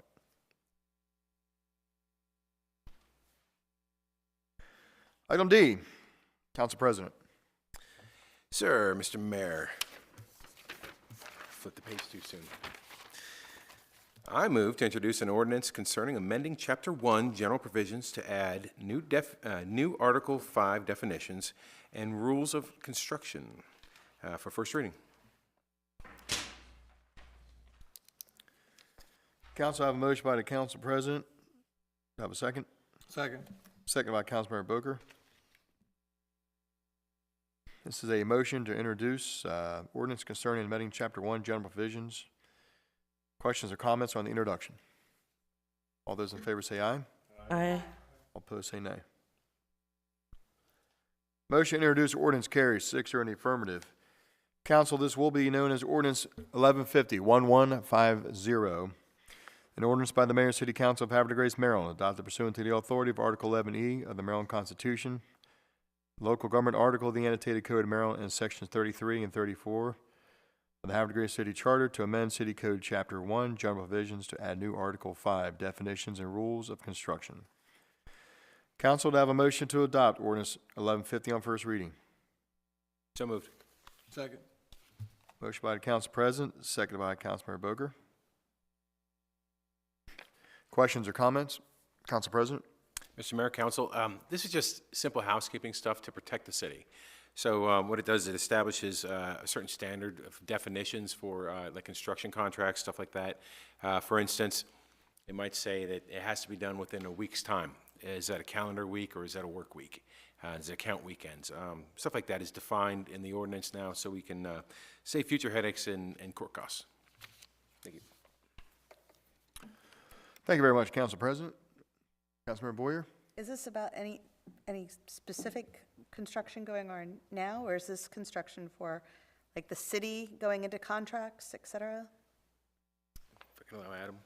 This isn't building construction, it's statutory construction. So how, let's say, a court would interpret our statutes if it ever came to that, if something was challenged. So take the word may, for example. What does that mean? Well, we kind of know what that means in the context that we use it, but it means we're defining it as a permissive or being discretionary. Part of the larger cleanup. Yes, so the code doesn't have a definition section, this would be applicable. Okay. But if there is a definition section, that section would take control. Also, it also specifies that if the word's not defined, you just look to the common usage of the word. And this is part of the larger cleanup It is. that you're doing, or that's the administration is doing throughout our code, correct? It is, yes. Okay. Thank you. Yes, sir. So if I can speak again, just to clarify, this doesn't have to do with physical constructions, though it might. It's sentence construction and interpretation of the words within the contracts and in the code, correct? That is correct. Thank you. Thank you. Any other questions or comments? All right, council, we're going to do a roll call vote on ordinance 1150. Council President? Yes. Councilmember Robertson? Yes. Councilmember Jones? Yes. Councilmember Boyer? Yes. Councilmember Shanegas? Yes. Councilmember Booker? Yes. By roll call vote of 6-0 in the affirmative, City Council Ordinance 1150 is adopted on first reading. Council President, May 6th for May public hearing? Sounds great. Okay, public hearing May 6th. So, public hearing on Ordinance 1148, Ordinance 1149, and Ordinance 1150 will all be at the next council meeting, which is May 6th, 7 o'clock, preceding the regularly scheduled council meeting. Okay. Does it for ordinances, and we're going to go to the next item of business, 13. We have an old business item to bring up, and I'm going to hand that off to Dr. Ritchie.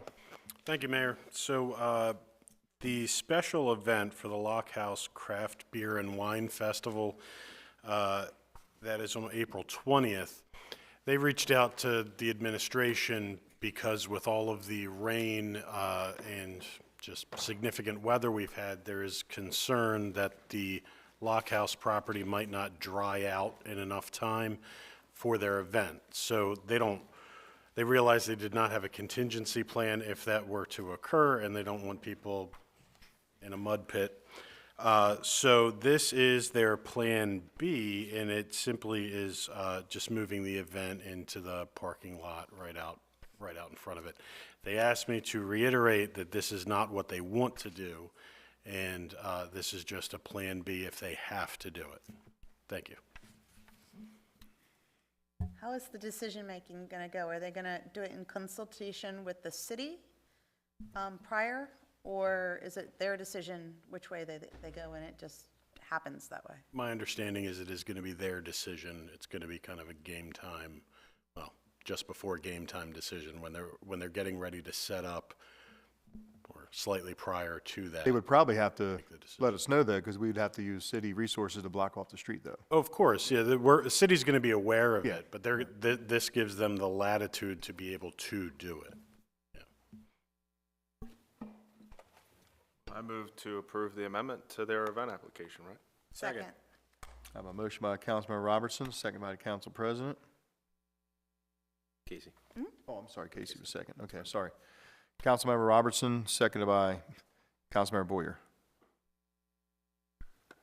So this is to amend the special event application for the Lockhouse Craft and Beer and Wine Festival for April 20th. Any discussion topics? All those in favor say, oh, I'm I sorry. have a quick question. Go ahead. House number 802, is that occupied right now? Have we, has been coordinated with them because it blocks access to their house? We'll make sure any resident has access to their own property for this. Thank you. That's it. Any other questions or comments? All those in favor say aye. Aye. Aye. All opposed, say nay. Special event application for the Lock House Craft Beer and Wine Festival has been amended and approved 6-0 in the affirmative. Item for new business, item 14, Dr. Ritchie. Thank you, Mayor. There is one special event on the agenda for today. It is the Wave of Light, October 15th, 2024, from 6:30 p.m. to 8 p.m. at Concord Point Park. Council, I have a motion to approve the event. So moved. Motion by the Council President, second by Councilmember Jones. Questions or comments? Council President? I think this is a wonderful event. My wife and I also lost our first one at 22 weeks, and we will be there. Thank you. Thank you very much, Council President. Any other questions or comments? Councilmember Jones? I'm thrilled that you are bringing to light some of these issues that happen to women often, and I am also a personal story. So I'm thrilled that and ask you to keep doing this and keep growing, and I think you'll find a lot of support. Thank you. Thank you very much. Any other questions or comments? Okay, Council, this is for the approval of Wave of Lights for October 15, 2024. All in favor say aye. Aye. All opposed say nay. Event is approved, 6-0 in the affirmative. So we're going to go to item 15, which is Director's Reports, and we're going to go right back to Dr. Ritchie. Thank you, Mayor, Council President, council members, citizens. Firstly, I do apologize for being a little bit late to this evening's meeting, and I do thank my colleague Adam Rybczynski for stepping in my stead until I was able to be here. I would like to publicly welcome the new Human Resources Manager for the City of Havre de Grace, Jim Reynolds. He started last week, and he has been a welcome addition, and I think he's going to be a real positive addition to the team in administration. So welcome, Jim. The event season is upon us. So May 3rd is First Friday. May 4th is Defenders Day with festivities at Concord Point Park, live music, vendors, Kids Zone, food trucks. And because it's May the 4th, there's going to be a Star Wars theme this year. And there will be a beer garden and, of course, fireworks.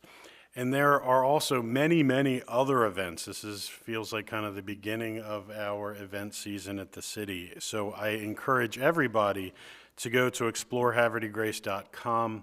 All of the wonderful events that are going on in the city are posted there on that website.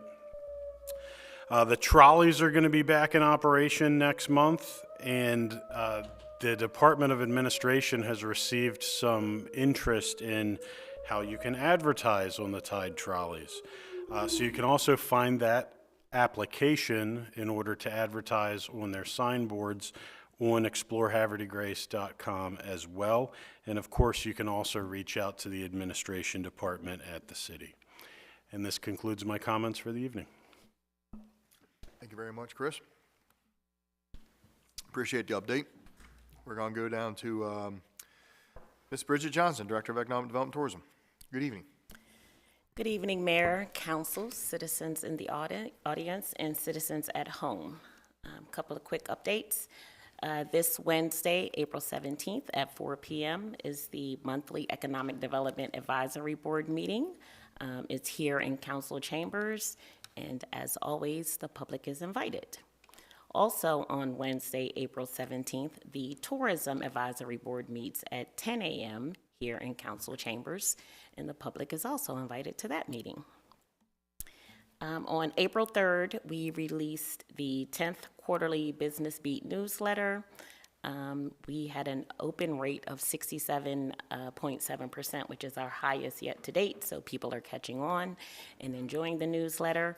If there's anyone here or listening that does not receive the newsletter, please contact me at City Hall, 410-939-1800, or visit the city website under Departments, Economic Development. You will find a link to sign up to the quarterly newsletter. And speaking of grants, we have quite a few applications before our department. One is Project Restore. This is a grant through the state of Maryland, Department of Housing and Community Development. Excuse me. I spoke of this grant in the past. We are writing for 234 North Washington Street, which is the old Gull's Bakery. That is going to be a new cafe and bakery with plans to open in December of this year. This grant was catered towards vacant spaces. So we know that space has been vacant for a few months, if not a year, and we are writing for that specific location, as well as 208 North Washington Street. That the name is going to be the Belgian Craft Brewery, if it doesn't change. That is the old McElhenney newsstand building, and the applications we plan to submit tomorrow, actually. The total grant is $300,000. Additionally, we are also writing for a community health and safety grant. Thank you, Chief. I think we spoke to you about that. It's for $100,000 for cameras located on city property. So this goes well with your budget amendment that you had in earlier tonight. Specifically under tourism, there is a citywide yard sale this Saturday, 8 a.m. to 4 p.m. We have over 140 homes and businesses that have signed up for this yard sale. The list is available at the Visitor Center on our website, havregrace.com, and on our Facebook page. As previously mentioned, First Fridays begins on May 3rd. It's from 5 to 9:30 p.m. And as we talked about on many occasions, the configuration for First Fridays has changed for this year, with the 2 blocks of Washington Street being closed. We are going to be on St. John Street and a portion of Green Street below Lodge Lane. We are always seeking volunteers for city events, so if anyone is interested, contact the Visitor Center, 410-939-2100.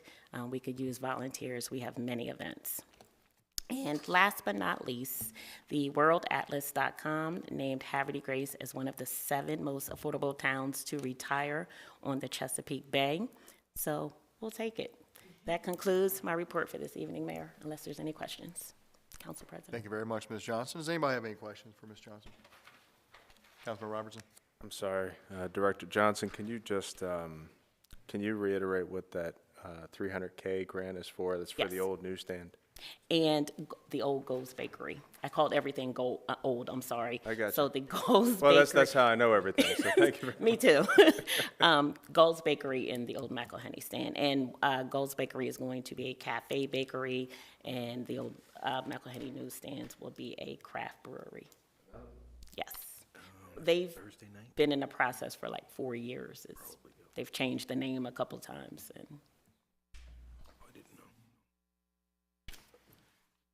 Anybody else? Questions? Thank you, Ms. Johnson.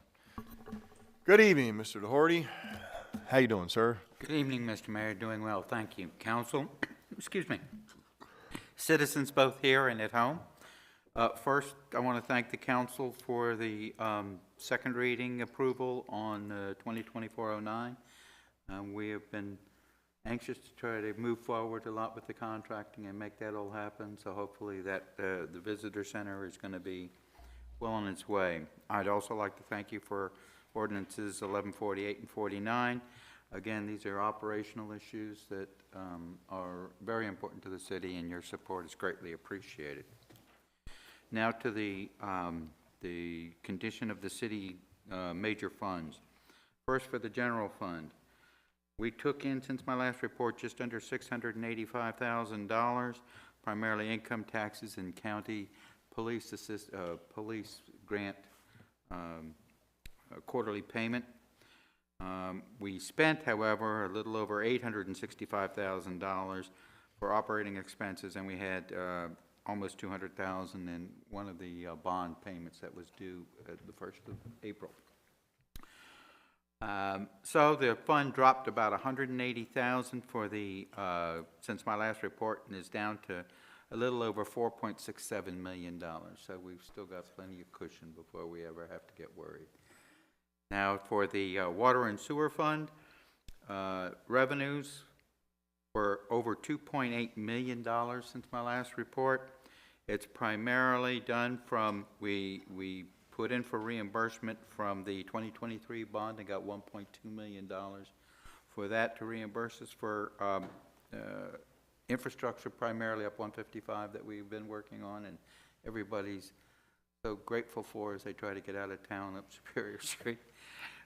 We also received, we did our quarterly appropriations, and just under $1 million was used in ARPA funds for the Fund 9 for some of the projects, and that was also a major contributor. And our April billing was just under $600,000. So those are your primary components of your $2.8 million in revenue. We spent about $1.7 million. The two major contributors was $825,000 for capital projects, that same Superior Street that I mentioned earlier, and a debt payment on those bonds of a little over $800,000. So the fund increased over $1 million since my last report, and is now standing at just under $4.5 million. So things are looking good there. And the Marina Fund, we had revenues of about $7,600 as the boat season, the ramp season is starting to pick up, which is good. Spending-wise, we spent about $7,700, so we pretty much broke even. We actually lost about $100, but we still sit at over $850,000, so it's all pretty treading water at that stage of the game. And that's the condition of the three major funds as of today at 8 a.m., sir. 8 a.m. Thank you very much, George. Does anybody have any questions for Mr. DeHorty? Yes, sir. Councilmember Robertson. Sorry, I don't mean, I was telling Vicki before we started tonight that I was not going to speak too much, and here I am speaking like crazy.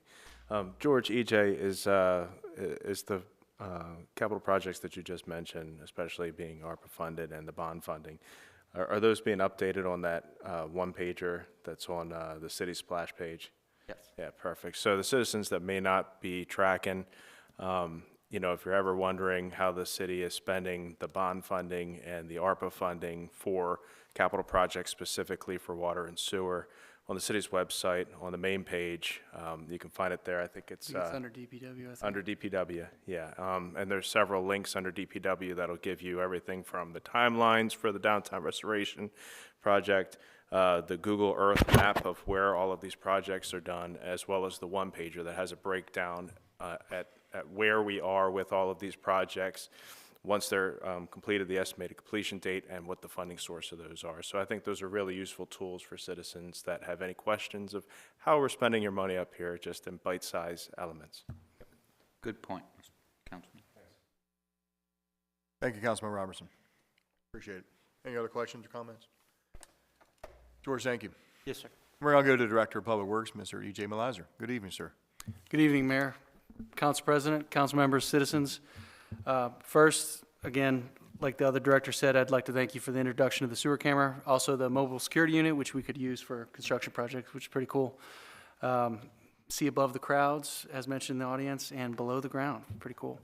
So, got the majority of the projects covered. In honor of upcoming Arbor Day, I did want to mention a few notes, and also with the sewer camera, did want to mention a problem that we're having with utilities. So some of the meter readings or different things we're having, we talked about failing meters, some of the projects upcoming, but you know, we're talking about Arbor Day with the plantings. Just please, please, please do not plant. If you see that white cap in front, or if you see the plastic green crock, don't put boulders over them. Don't plant shrubs over them, please, because we have to access them to get readings or to help fix a sewer backup, which is a critical avenue to resolve some issues. So, and if you'd like more information, that's section 186 of the code, -10 and 12, and that is 5 feet within a utility. We're not supposed to do any plantings. So it's just good information to have. We are going to put out some upcoming door hangers just to give information to the residents, some problem areas we had in the city. We don't want our people moving massive boulders or anything like that around, so getting hurt. So just a quick note about that. 3 quick reminders. You mentioned April 20th is a huge day for the city. A lot of events. Got the river sweep coming up, yard sale, 140 homes. There's probably going to be some dumpster activity going on there. So going to have to throw away some stuff. Just remember, it's on a first come, first served basis. 8 a.m. to 12 p.m. on April 20th. Our dumpsters will be available. And again, first come, first served basis. So that's until the dumpsters fill up or the time elapsed, whichever comes first. So just a note to the residents. Lastly, I know with all the construction projects and everything and the temperature rising, tempers may rise. So I would just like to mention to our residents, please be patient with us. We're going to put out CTYs. We're going to talk with you. And we're going to coordinate with PD with road closures and everything. Just please be patient. Summer's coming. Temperatures are rising, but everything's good. We're making progress and we're working together. That's all I have to add. Thank you, Mayor. Thank you very much. EJ, any questions for Mr. Merlizer? Please. I just want to clarify. Now, if we talk about this in the tree commission a lot with Joe. Yes.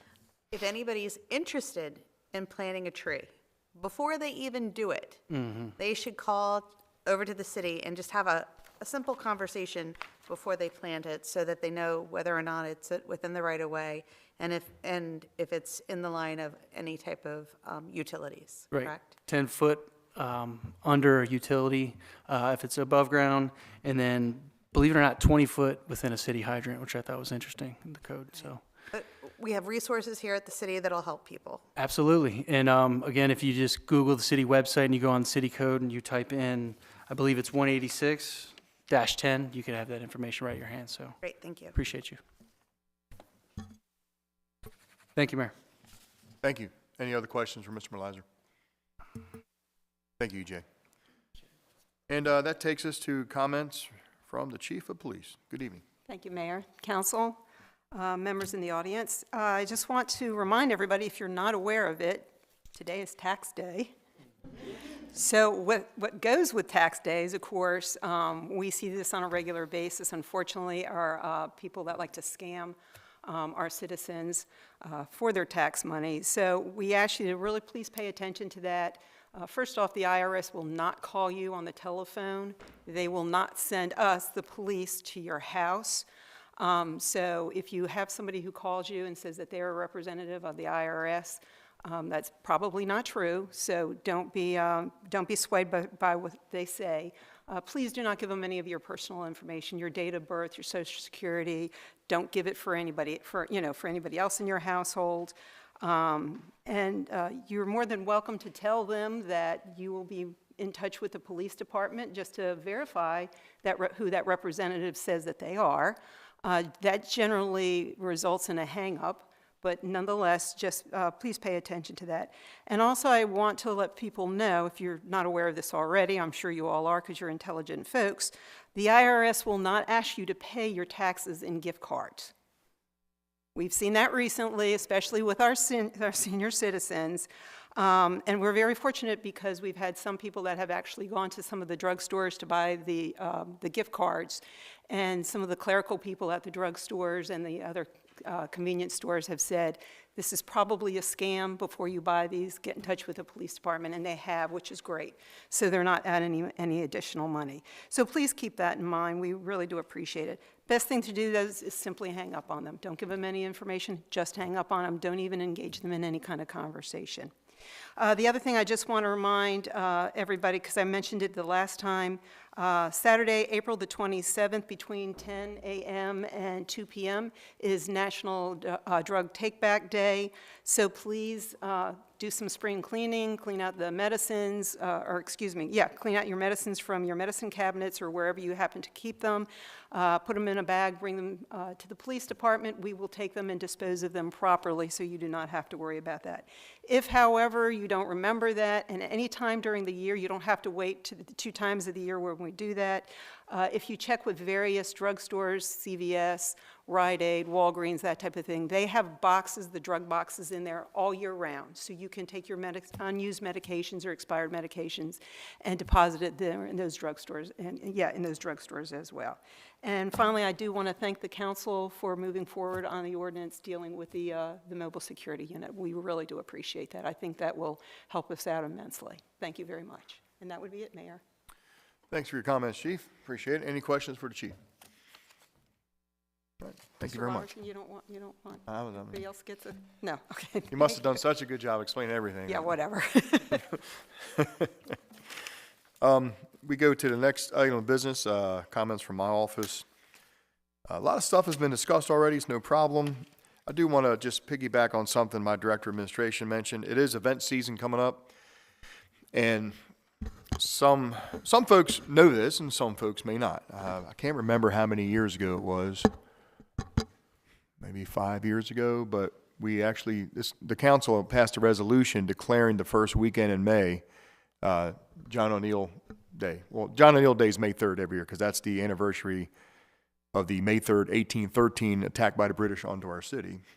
So really, we always have this like kickoff in town where we have events. The first week we had the decoy show is May, the first weekend in May, and then we have First Fridays, and then we have Defenders Day.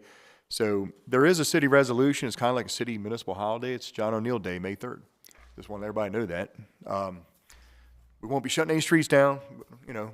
City Hall will be open. But it is our own little heritage here that we celebrate. So yes, the first Fridays of the year will be May 3rd. The map or the layout will be slightly will be different on this one. Yeah, it'll be the changes will be in effect for First Friday on this first Friday, May 3rd. But we still guarantee a good time, and I'm sure the weather will be fantastic. And then Saturday is Defenders Day, and as Dr. Ritchie mentioned earlier, it'll be music. It's down at the Lighthouse. There'll be music and food and crafts, and just want everybody to know that there's going to be a beer and wine garden down there. And the reason why I mention that is the people that will be working the beer and wine section outside are all volunteers, and all the proceeds, not just some of the proceeds, but all the proceeds go to the Independence Day Parade. It's being handled by the Independence Day Commission people. And so, everybody in here knows it costs some money to put on that parade every year. So this is a big fundraiser for them. So if you do get a chance to go down to the Lighthouse and you want a nice glass of wine outdoors by the Chesapeake Bay or a nice beer, it goes a very, very good cause. So we hope everybody can make that as well. I did have the opportunity to attend Saturday night, the annual Susquehanna Hose Company banquet. Our fire department every year, the second weekend of May, tries to have their awards banquet, which is very important because this is an all-volunteer fire department. And so I just want to thank all the men and women of Susquehanna Hose Company, all the top responders, all the top trainers, all these folks that take their own time, lose sleep, and then risk their lives to go and help us, every day, when we need them. So the men and women of the Hose Company, we want to thank them for what they do. 122 years the Susquehanna Hose Company's been serving the city of Havre Grace. So it's a good deal. So I just want to thank them for doing what they're doing and keep doing it because we're very grateful. I tell people all the time, now the city of Havre Grace does give some money to the hose company.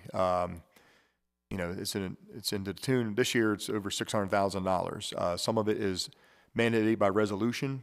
They get a portion of our tax income. Some of it the city helps out with things like their insurance or their gas, stuff like that. Sometimes they ask for new equipment, but again, it's an all-volunteer fire department. We don't pay these firefighters, and they take care of everything else. And they do get some funding from the county as well. But I often wonder, a couple of years ago, I was just wondering, and this is just, is there a town the size of Havre Grace that has a fire department in which they have to actually pay for them? And I found one,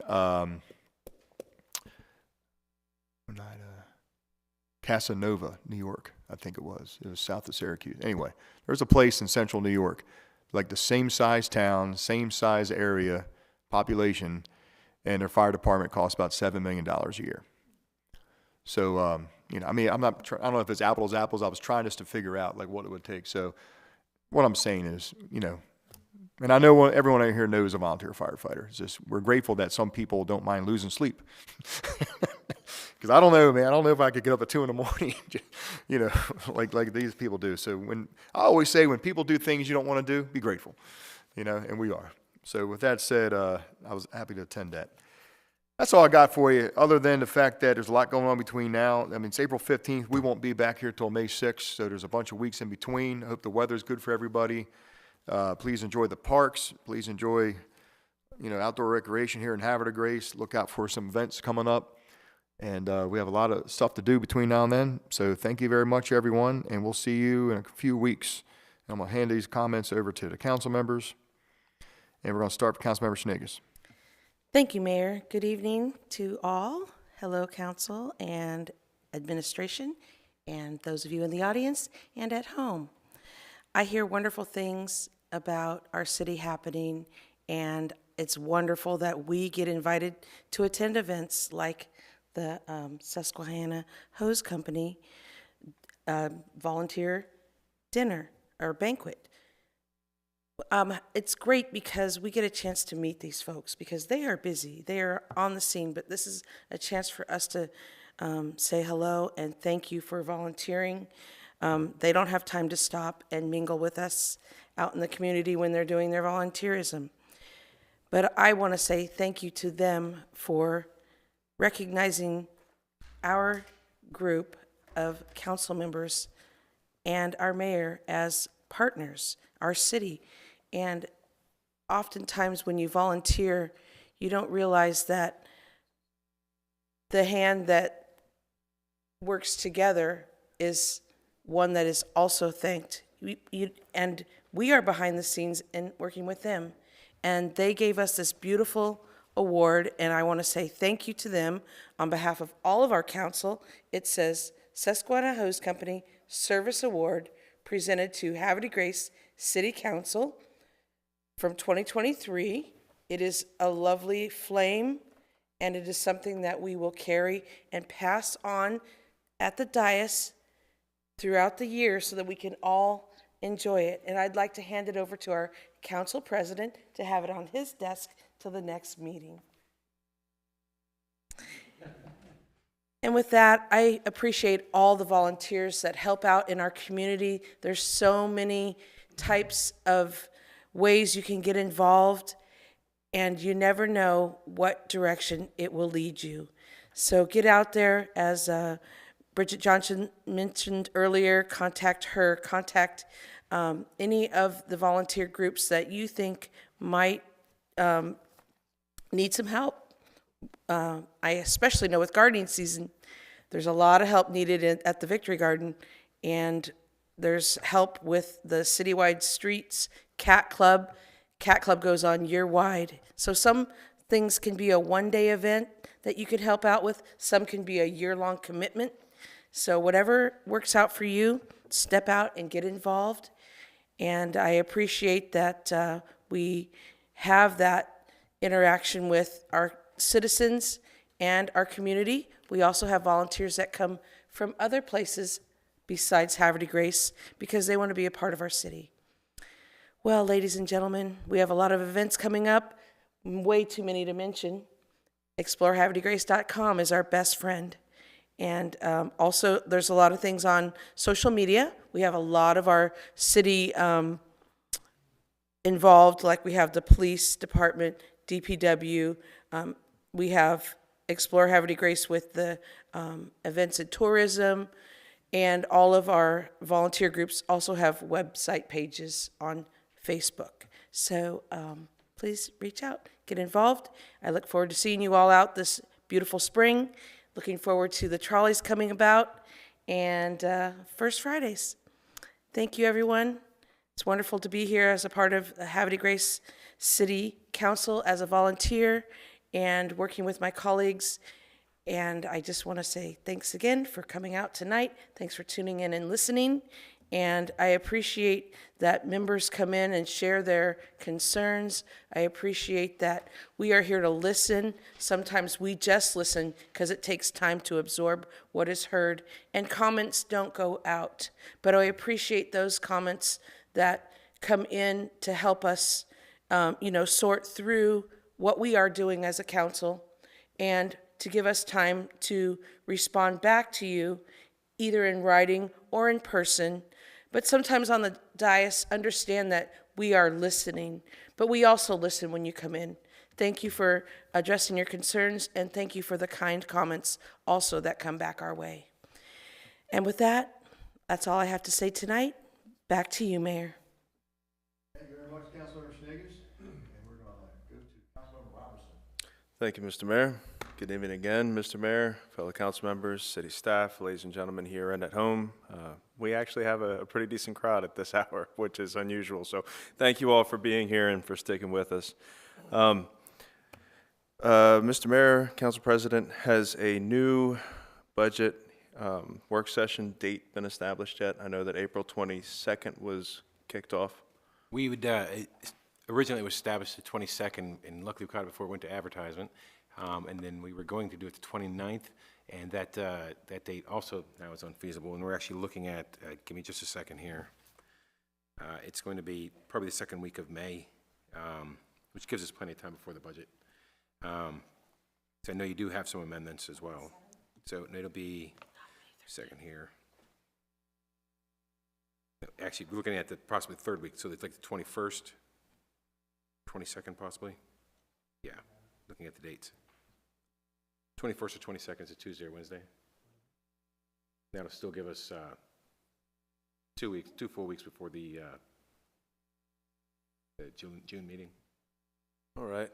And again, for citizens that may not be aware, the city's budget reflects what the state's budget is, so July 1st through June 30th of each year.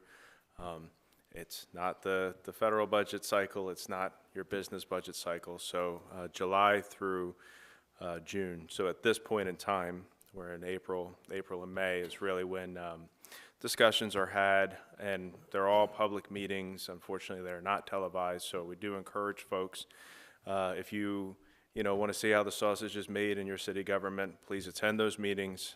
They do not have the opportunity for citizen comment at the work sessions. However, anything that you take from that meeting, you're welcome to bring it at the next council meeting and speak. This past budget work session, we actually had 2 residents, which is more than usual, so that's good. I encourage folks to come and check up on us and hear the conversations for yourselves. Hopefully, we'll be getting that information solidified and sent out soon enough. We can probably nail it down tonight. Perfect. Thank you. Thank you, Councilmember Robertson. Good evening, Councilmember Boger. Hey, good evening, Mayor Martin, citizens who are at home and still with us today, directors and fellow council, CP. First of all, I just want to echo the remarks from the mayor in regard to the Susquehanna Host Company, the installation and awards banquet. That's just, it's fantastic. I always say that there's no better place to be than the Susquehanna Host Company when there's a fire going on, right? That's the place you want to be next to one of those individuals. 122 years strong. Mayor Martin actually had some pretty good comments. One of them really impacted me. That survived two wars, right? 2 world wars. Now, if you put that in the perspective of time, that's really something right there. And what really appeals to me as well is they were founded on my birthday, which was January the 21st, all right, 1902, right? So that's near and dear to my heart. They're actually on the cusp of an Aquarius, right? I'll add that I appreciate the invitation for the Little League opening day, which actually occurred on the 13th of April. We went out there and enjoyed seeing all of those youngsters out there on the field. Saw some dedications, saw some first pitches being thrown into the pitcher's mound. But it was great. I had no idea. The last message I received from a confidant said, "Get there early," and they weren't joking. If you want to get down to the ball field on opening day, definitely get there early. But that was a good time. I really appreciate that. May the 4th is also the city sweep, but more importantly on that day too, I think is Defenders Day, right? And I'd be remiss if I didn't say that we're still looking for some volunteers for Defenders Day. I have to be on that commission, the Independence Day Commission, so we're still good for a few good volunteers. And I want to say, if you hit the Explore Havre de Grace site, or just reach out to me, Johnny B at havredegacemd.com, and I'll give you all the information that you need to know for Defenders Day. I will say one last thing. You know, I'm a military guy myself. I had family in the military. We would always bounce between one duty station to another duty station. But I'm happy to say that just last month, the current administration actually signed a proclamation assigning that April is Military Child Month. So there's also some military brats up here on the dais as well, right? There's also some people up here who are military members who have children and I went through it myself, you know, with subordinates and so forth who went from place to place. So I think that's a pretty good thing. So April is Military Child Month as well. So I'll close by thanking the Susquehanna Hose Company, our fantastic police force who are now even more and better equipped, our EMS, and our first responders. That's all I have, Mayor Martin. Thank you very much, Councilmember Boker. And we're going to go to Councilmember Jones. Good evening. Good evening, thank you, and I will be brief. I am a sufferer of all these trees in Havre de Grace, and all of the grass. So I'm gonna keep this short before I sneeze on my mic. I am a military brat as well, so I'm happy about there being a military child month. I think that's so important. We go through a lot when our families are moving from place to place, and we don't make friends very easily. So I'm glad that there's some recognition there. I wanted to share with folks that week before last, I think it may have been last week, I organized a conversation between Amtrak and the Historic Preservation Commission, and it was to discuss cultural considerations. So that was a great conversation. Amtrak brought in, you know, like 10 people. There were some folks from the community that came and also from the Historic Preservation Commission to really talk about and understand better what they were planning to do and what they can do to make sure that some of our peers are recognized once the construction has been done. So Amtrak has been a great partner. Look forward to continued dialogue about the different phases of the project and staying engaged. Like everyone else, it was great attending the Susquehanna Hose Company banquet. I found it truly phenomenal, and the guest that I brought was almost teary-eyed because of the commitment that you can see from everyone. They go above and beyond all the time. And so it was great for me to see that as a new council person, and I'm happy to continue to see and to meet everyone and see how engaged they really are in the community and how much they care about the community. So I'm glad I was able to be there, and I thank them very much for their service. I also wanted to give a thanks to the Zeta Phi Beta Incorporated sorority, many of them who are Havre de Grace residents. Over the weekend, bestowed me with the honor of the Woman of the Year award for my community service work. So I wanted to thank them very much. I feel blessed to be recognized for this work. And as I said to them, I don't do it for recognition. I do it because it's in me and because I love it. So I just wanted to thank the Zetas personally for that award. And then I think I mentioned at a previous meeting that the Arts Commission, and I'm the council liaison, is looking for volunteers. And so I've been able to recruit 3 new volunteers with the help of Councilmember Shanegas as well. And I think they're still looking for a few more. So if you're interested, please let me know. That's it from me, Mayor. Thank you very much, Councilmember Jones. We'll go to Councilmember Boyer. Good evening. Thank you, Mayor. Thank you for everybody for sticking around here. I want to thank the mayor and the staff for that wonderful public work session that we had on the budget on the 8th of April. I really thought that was a highly productive day, and I just want to express my appreciation to all the staff for being available and answering all the questions related to that. Street and Traffic Safety will be having a meeting on the 22nd of April at 6 p.m. here, and just like my colleague, we are bringing Amtrak in, and we're going to be talking about public safety, street and traffic safety issues related to the construction.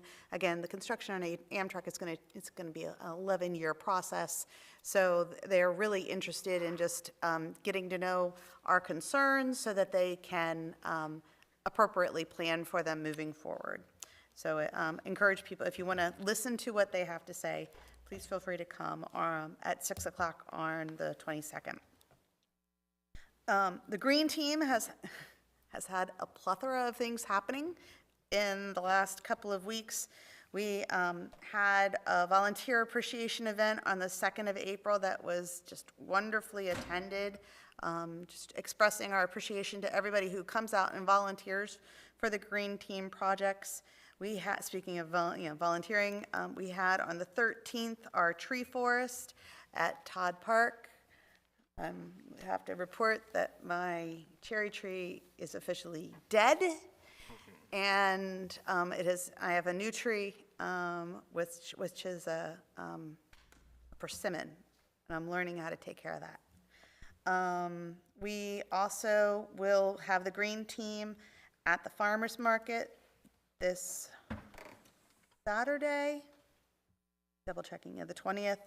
And they'll be having lots of information there for people in regards to pollinators. Havre de Grace is a bee city and a bird city, so having pollinating vegetation in your yard is very important to take care of everybody there. And let me see, I want to remind everybody that this Friday and Saturday, the NCAA Women's College Golf Tournament will be taking place at Bully Rock. Tee time on Friday is 8:30. It'll start off. I think the last tee time will be somewhere around 11. And for Saturday, the first tee time will be 8 o'clock, and I think the last tee time will be 10:30, and then they play through. And finally, I have a flyer here. At Aberdeen Proving Ground, we are going to have a major career fair. There will be organizations from across the installation recruiting. If I were to estimate how many jobs that they'd be recruiting for, it's somewhere above 200 jobs that they will be actively looking to hire people for. We have this concept called rapid recruiting and rapid vetting. So that means the intent is that day is to offer as many job opportunities and job offers as possible. It will be the 4th of May. Not like there's anything else to do that day, but hopefully in the morning you all can get on. If you are interested in putting your resume in, I highly encourage it. If you go on the CECOM, C-E-C-O-M Facebook site, you'll be able to get to a link that'll put your you can put your resume in for an application called Yellow. The way the Army works is we can consider your application for a window period of time, which allows us, if we have following jobs that come open, that we can reach into that resume bank and be able to pull them in. So it's really important ahead of time to please put your resume into Yellow so that it can be considered open for that period of time and we can pull in. Jobs will include accounting, aircraft operations, computer science, contracting, data science, electronics, supply chain management, program analysis, technical writing, that's a big one, medical, mathematics, operations research, paralegal is another big one, HR, and equipment services. Trying to see if there's anything else big there. And there will be student internships available at that event. So again, it's May 4th. The on-site will be from 10 a.m. to 4. There'll be directions when you get on to Aberdeen Proving Ground where to go, but ahead of time, very important to put your resume into the Yellow app so that they can pull and hopefully get some job interviews in place for that morning. So if you have any questions about it, please feel free to reach out to me. I work for CECOM, and it's a great opportunity for you and your family to get jobs right around the corner. So that's it. Thank you. Thank you very much, Councilmember Boger. I'm sorry, Boyer, sorry. I love you. Sorry about but- that. You're gonna laugh at me, but I actually went to my first eye doctor visit this past week. I mean that, so. We it's like, got more issues than eye I'm doctor on 50 this years one. old, and they're laughing at me, saying, this is the first time you've ever had a vision test? I said, yeah, other than the DMV. I mean, like, Well, you're only off by one letter, so. I know, so, I mean, pretty sorry good. about that. And a I will chromosome. be working on my glasses pretty soon, I promise you. No more mistakes. I said the word food when I should have said flood. I mean, you know, so it's like, it's getting bad. My vision's getting bad. So no more faking it. It's starting to embarrass me. Sorry about that. Thank you very much, Councilmember Boyer. Okay, so now we're going to go to the council president. Council President, thanks. I want to take a step back, if I may. Citizens, mayor, council, administrative staff. Ms. Jones, did you say you were named Woman of the Year? Is that different than the previous award you just got? I think she deserves a round of applause for this. I mean, that's all. She just glossed right over that. That's awesome. Just real quick, believe me, if I get named Woman of the Year, you're going to be applauding for me, okay? So, in all seriousness, no, congratulations. That's awesome. Whew. And Councilman Boker, I am such an Army brat that I still stand for the national anthem when I go to movies. So, if anybody out in TV land knows what I'm talking about. So, got a lot of stuff here. I'm going to talk about people. So, first off, to the men and women of the Susquehanna Hose Company, outstanding job. I do miss my time in the hose company. I just don't have the time to volunteer for the hose company. And much too old for that now. But congratulations, and thank you so much for your dedicated service to all of us, and we'll continue to support you. For my scout troop, I'd like to congratulate Austin Gray for getting his Eagle Scout. One of the things we worked with when the Wage Benefits Commission years ago was trying to find small little jobs that we can, if you can hear me, Jimmy, let's go forward. Small little jobs around the city that instead of having city staff that were paying benefits and pay for, we could find little stuff like that and have do Eagle projects. So all of these are projects around town. So Austin Gray did the floating vegetation platform down at the Lock House, which we might have to improve on a little bit, but we do like that. Currently, Jack Lambert, he just finished installing AED box down at the City Marina. And this doesn't cost the city a single penny. In fact, extra money they have comes back to the city. Christopher Snyder, I'm working with him right now. He's doing a prayer garden across the street at St. Patrick's. PJ Cook just finished the first of 2 work days to put up bat boxes. Now, these bat boxes are going to go around town. They were donated to the city, but instead of having city employees build all this stuff and put them up, PJ's doing that for an Eagle project. Braden Harvey is he's rehabbing Joe K Trail. So Joe K finally gets the trail all rehabbed and cleaned up, and Braden Harvey, I love him. He's a great kid, and his great-grandfather was one of my Scoutmasters. And it's just so cool to be, have him working under me. And my son Matthew will be doing pull-up bars down at Veterans Park. And that was a request from Department of Public Works. So we're working on that, all of that over this summer, and hopefully by fall, early winter, get all this stuff knocked out, and we'll have 5 or 6 more Eagle Scouts. So that's pretty awesome. And last, I'd like to congratulate Jason Bauer, Amy Weitzel, and Robin and Bush Brochute being named to the Havre Grace Little League Hall of Fame. And that's outstanding. I don't know the Brochutes well, I know their family, but Jason and Amy are lifelong friends. I've coached with them, and my kids have played on their teams, and I couldn't have gotten a more deserving crew. If anybody remembers, every time we have the girls softball up here, the past either the high school team or we have the Little League team, Amy's always been right up there. So congratulations to all of them for their hard work, because it's paid off. So with that, Mr. Mayor, thank you. Thank you very much, Council President. We're going to go to item 19, adjournment. May I have a motion to adjourn? Second. Motion by Councilmember Jones, seconded by Councilmember Schnegas. All those in favor say aye. Aye. All opposed say nay. Motion to adjourn carries 6-0 in the affirmative. The time is now 9:19. Thank you very much, everybody. We will see you on May 6th.